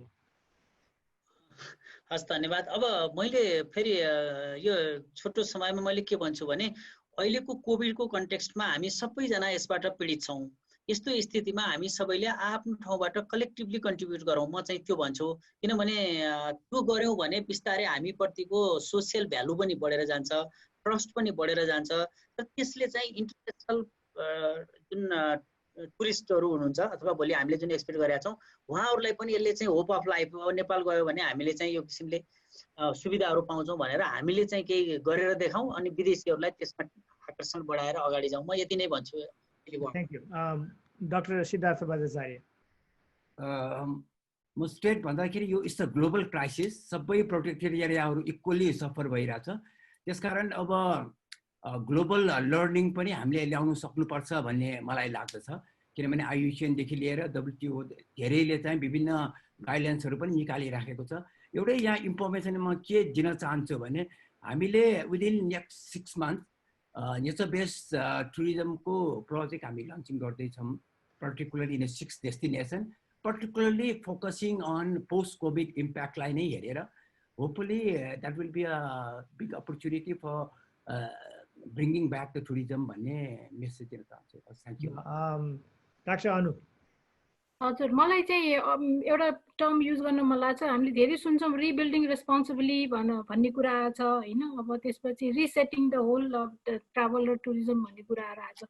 यो भनेको एउटा सानो कुरो होइन कि, यसको लागि वास्तवमा हामीले कोभिड चाहिँ एउटा हामीलाई एउटा एउटा एक्जाम्पल मात्रै भयो, तर कोभिड सँगसँगै अरू विभिन्न चुनौतीपूर्ण जुन अब हाम्रा समस्याहरू छ, जलवायु परिवर्तनदेखि लिएर अब कतिपय क्वेसनहरू पनि अब मास टुरिज्मको कुराहरू, जे जति अहिले हाम्रो यो च्यालेन्जेसहरू छ नि, त्यसलाई सही ढङ्गबाट र दिगोपूर्ण रूपमा ढङ्गबाट यसलाई एड्रेस गर्ने हो भने चाहिँ यसलाई चाहिँ एकदमै राइट फ्रम पोलिसी लेभल होइन, अब विभिन्न सरकारको पोजिसन के हुन्छ, पोलिसी लेभलदेखि त्यसको स्ट्राटेजिजहरू बनाउनु पर्यो। त्यो स्ट्रक्चरली नै यो प्रोसेसमा चाहिँ राम्ररी जानुपर्ने हुन्छ। न कि प्राइभेट सेक्टर, यस यसमा प्राइभेट सेक्टरको रोल एकदमै छ, तर प्राइभेट सेक्टर भनेको जब हामीले सरकारले एउटा मार्गनिर्देशन गरिसकेपछि र एउटा रणनीति तयार भएपछि त्यसलाई चाहिँ एड्रेस गर्ने कस्तो कस्तो प्लानिङहरू, कुन कुन एक्टिभिटिजहरू, चाहे सिएसआरको कुरा आयो, कम्युनिकेसन्सका कुरा आयो, ग्रिन ग्रोथका कुराहरू थुप्रै छ। थीमेटिकली हामीले हेर्ने हो भने यी सबैले नै टेवा पुर्याउँछ होइन, कोभिडदेखि लिएर अरू विभिन्न के अरे इमर्जेन्सिजहरूको लागि। भने मेरो चाहिँ फोकस चाहिँ एउटा स्ट्रङ लिडरसिप, इन्स्टिट्युसनल लिडरसिपमा चाहिँ एउटा प्रायोरिटी नै त्यो हुन्छ। दक्ष जनशक्तिको अघि हामीले कुरा पनि गरेछौँ। पर्यटन भनेको एउटा मामुली सब्जेक्ट होइन, यो आफैमा एउटा अथाह होइन। यसको स्कोप अब डेभलपमेन्टमा लिङ्क भएको हुनाले यसको स्कोप एकदमै धेरै छ हाम्रो जस्तो अब देशलाई, तर त्यो भन्दा भन्दै यसको क्रस कटिङ भएको हुनाले अरू इकोनोमीहरूमा पनि एकदम ठुलो टेवा पुर्याउने भएको हुनाले दक्ष जनशक्ति आउनु पर्यो। हायर एजुकेसनबाट प्रडक्ट जुन पास आउट हुनेहरू हुनुहुन्छ उहाँहरू खालि होटेल केटरिङ अथवा मिडल इस्टमा गएर होइन अब एउटा जबको भन्दा पनि कसरी चाहिँ एउटा चाहिँ अब एक्सपर्ट भएर चाहिँ विभिन्न एनजिओ आइएनजिओजहरूमा गभर्मेन्ट सर्भिसमा नै कसरी चाहिँ यसलाई चाहिँ एउटा टेवा पुर्याउने, यो चाहिँ एकदम यो सफ्ट स्किलहरू, सफ्टवेयर्सहरू हो कि मेन समस्या नेपालको भनेको। वी ल्याक दिज कम्पिटेन्ट सफ्टवेयर्सहरू, चाहे पोलिसीको कुरा हो, चाहे यो ह्युमन क्यापिटलका कुराहरू भयो। अरू टेक्निकल कुरा भनेको त हामीसँग सयौँ पोलिसी छ, सयौँ स्ट्राटेजी डकुमेन्ट्सहरू त्यो बनाउन सजिलो छ। त्यो it's not a challenge, it's the software होइन। त्यसमा ध्यान दिनुपर्छ र कम्प्लेक्स च्यालेन्ज भएको हुनाले कोलाबोरेसन चाहिँ एकदम इम्पोर्टेन्ट। कम्युनिटीदेखि, पार्क्सदेखि, गभर्मेन्टदेखि इन्टरनेसनल त्यो एकदमै इम्पोर्टेन्ट छ। Thank you so much. अब चाहिँ हामी टाइम पनि सिद्धिन थाल्यो। थ्याङ्क यू सो मच हाम्रो प्यानल मेम्बरहरूलाई, खास गरेर यो आफ्नो एकदम व्यस्तताको बावजुद पनि बेलुकाको समय आएर हामीलाई दिनुभयो। बिचमा अलिकति नेटवर्कको प्रब्लम भएर डाक्टर ओली चाहिँ हामीले अरू क्वेसनहरू सोध्न पाएनौँ, उहाँ पनि डिस्कनेक्ट भएर जानुभयो। Thank you so much. अनि हाम्रो प्यानल मेम्बरभन्दा अब पार्टिसिपेन्टहरू चाहिँ हाम्रो अहिले 108 जना 10 जना पार्टिसिपेन्टहरू चाहिँ कन्टिन्युसली हुनुहुन्छ। 120-25 पनि हुनुभएको थियो एकचोटि। हामी अहिले नेपाल टुरिज्म बोर्डको फेसबुकमा लाइभ पनि थियौँ र यसलाई मैले युट्युबमा रेकर्ड गरेर हामी युट्युबमा राख्छौँ। यदि कसैले मिस गर्नुभएको छ कुनै पार्ट भनेदेखि यो युट्युबमा पनि राख्छौँ हामी। हाम्रो यो योभन्दा पहिलाका एपिसोडहरू पनि युट्युबमा छन्। नेपाल टुरिज्म रेजिलियन्स फोरम भन्ने एउटा फेसबुक पेज छ, त्यो पेजमा जानुभयो भने पहिलेको एपिसोडहरू पनि, रेकर्डेड एपिसोडहरू पनि त्यहाँ छ। अब हामीले चाहिँ खास गरेर यस्तै अब टुरिज्म प्रोटेक्टेड एरियासँग रिलेटेड विषयहरूलाई चाहिँ छलफल गरौँ। एउटा एक किसिमको के अरे एक्सपर्टहरू, रिसर्चरहरू, स्टुडेन्टहरू सबैलाई चाहिँ खास प्राइभेट सेक्टर, पब्लिक सेक्टर सबैलाई चाहिँ सँगै ल्याएर एउटा छलफल गरौँ होइन। छलफल गऱ्यो भने निकास पनि निस्किन सक्छ होइन। छलफल त कमसेकम सुरु हुनु पर्यो नि भन्ने हिसाबले सुरु गरेको प्रोग्राम यो। हामीले चाहिँ महिनामा एकचोटि गर्ने एउटा प्रयास गरिरहेछौँ। अब कस्तो खालको प्रोग्रामहरू चाहिँ ल्याउँदाखेरि सहयोगी युजफुल हुनसक्छ त्यो चाहिँ हामीलाई कमेन्ट्स पठाउनु होला, इमेल मार्फत पठाउनु होला। हामीलाई चाहिँ अलिकति सल्लाह सुझाव पनि चाहिएको छ। म यति भन्दै चाहिँ अब फेरि पनि सबैलाई धन्यवाद। हाम्रो खास गरेर नेपाल टुरिज्म बोर्डमा यो लाइभ जानलाई चाहिँ सहयोग गर्ने नेपाल टुरिज्म बोर्डका साथीहरू लीला बानियाजी, आयुष नेपालीजी हुनुहुन्छ। उहाँहरूले चाहिँ हामीलाई चाहिँ लाइभ गरिदिइरहनु भएको छ अहिले, उहाँहरूलाई पनि धेरै धेरै धन्यवाद। र अरू जसले पनि यहाँ पार्टिसिपेट हुनुभयो, क्वेसनहरू गर्नुभयो, उहाँहरूलाई पनि धेरै धेरै धन्यवाद। हामी सरी फेरि पनि हामीले सबै क्वेसनहरू एड्रेस गर्न सकेनौँ। थुप्रै क्वेसनहरू आएको थियो, कोसिस गऱ्यौँ। त्यसको लागि चाहिँ सबैजनालाई धन्यवाद भन्दै म शुभरात्रि बिदा चाहन्छु। हस्, धन्यवाद।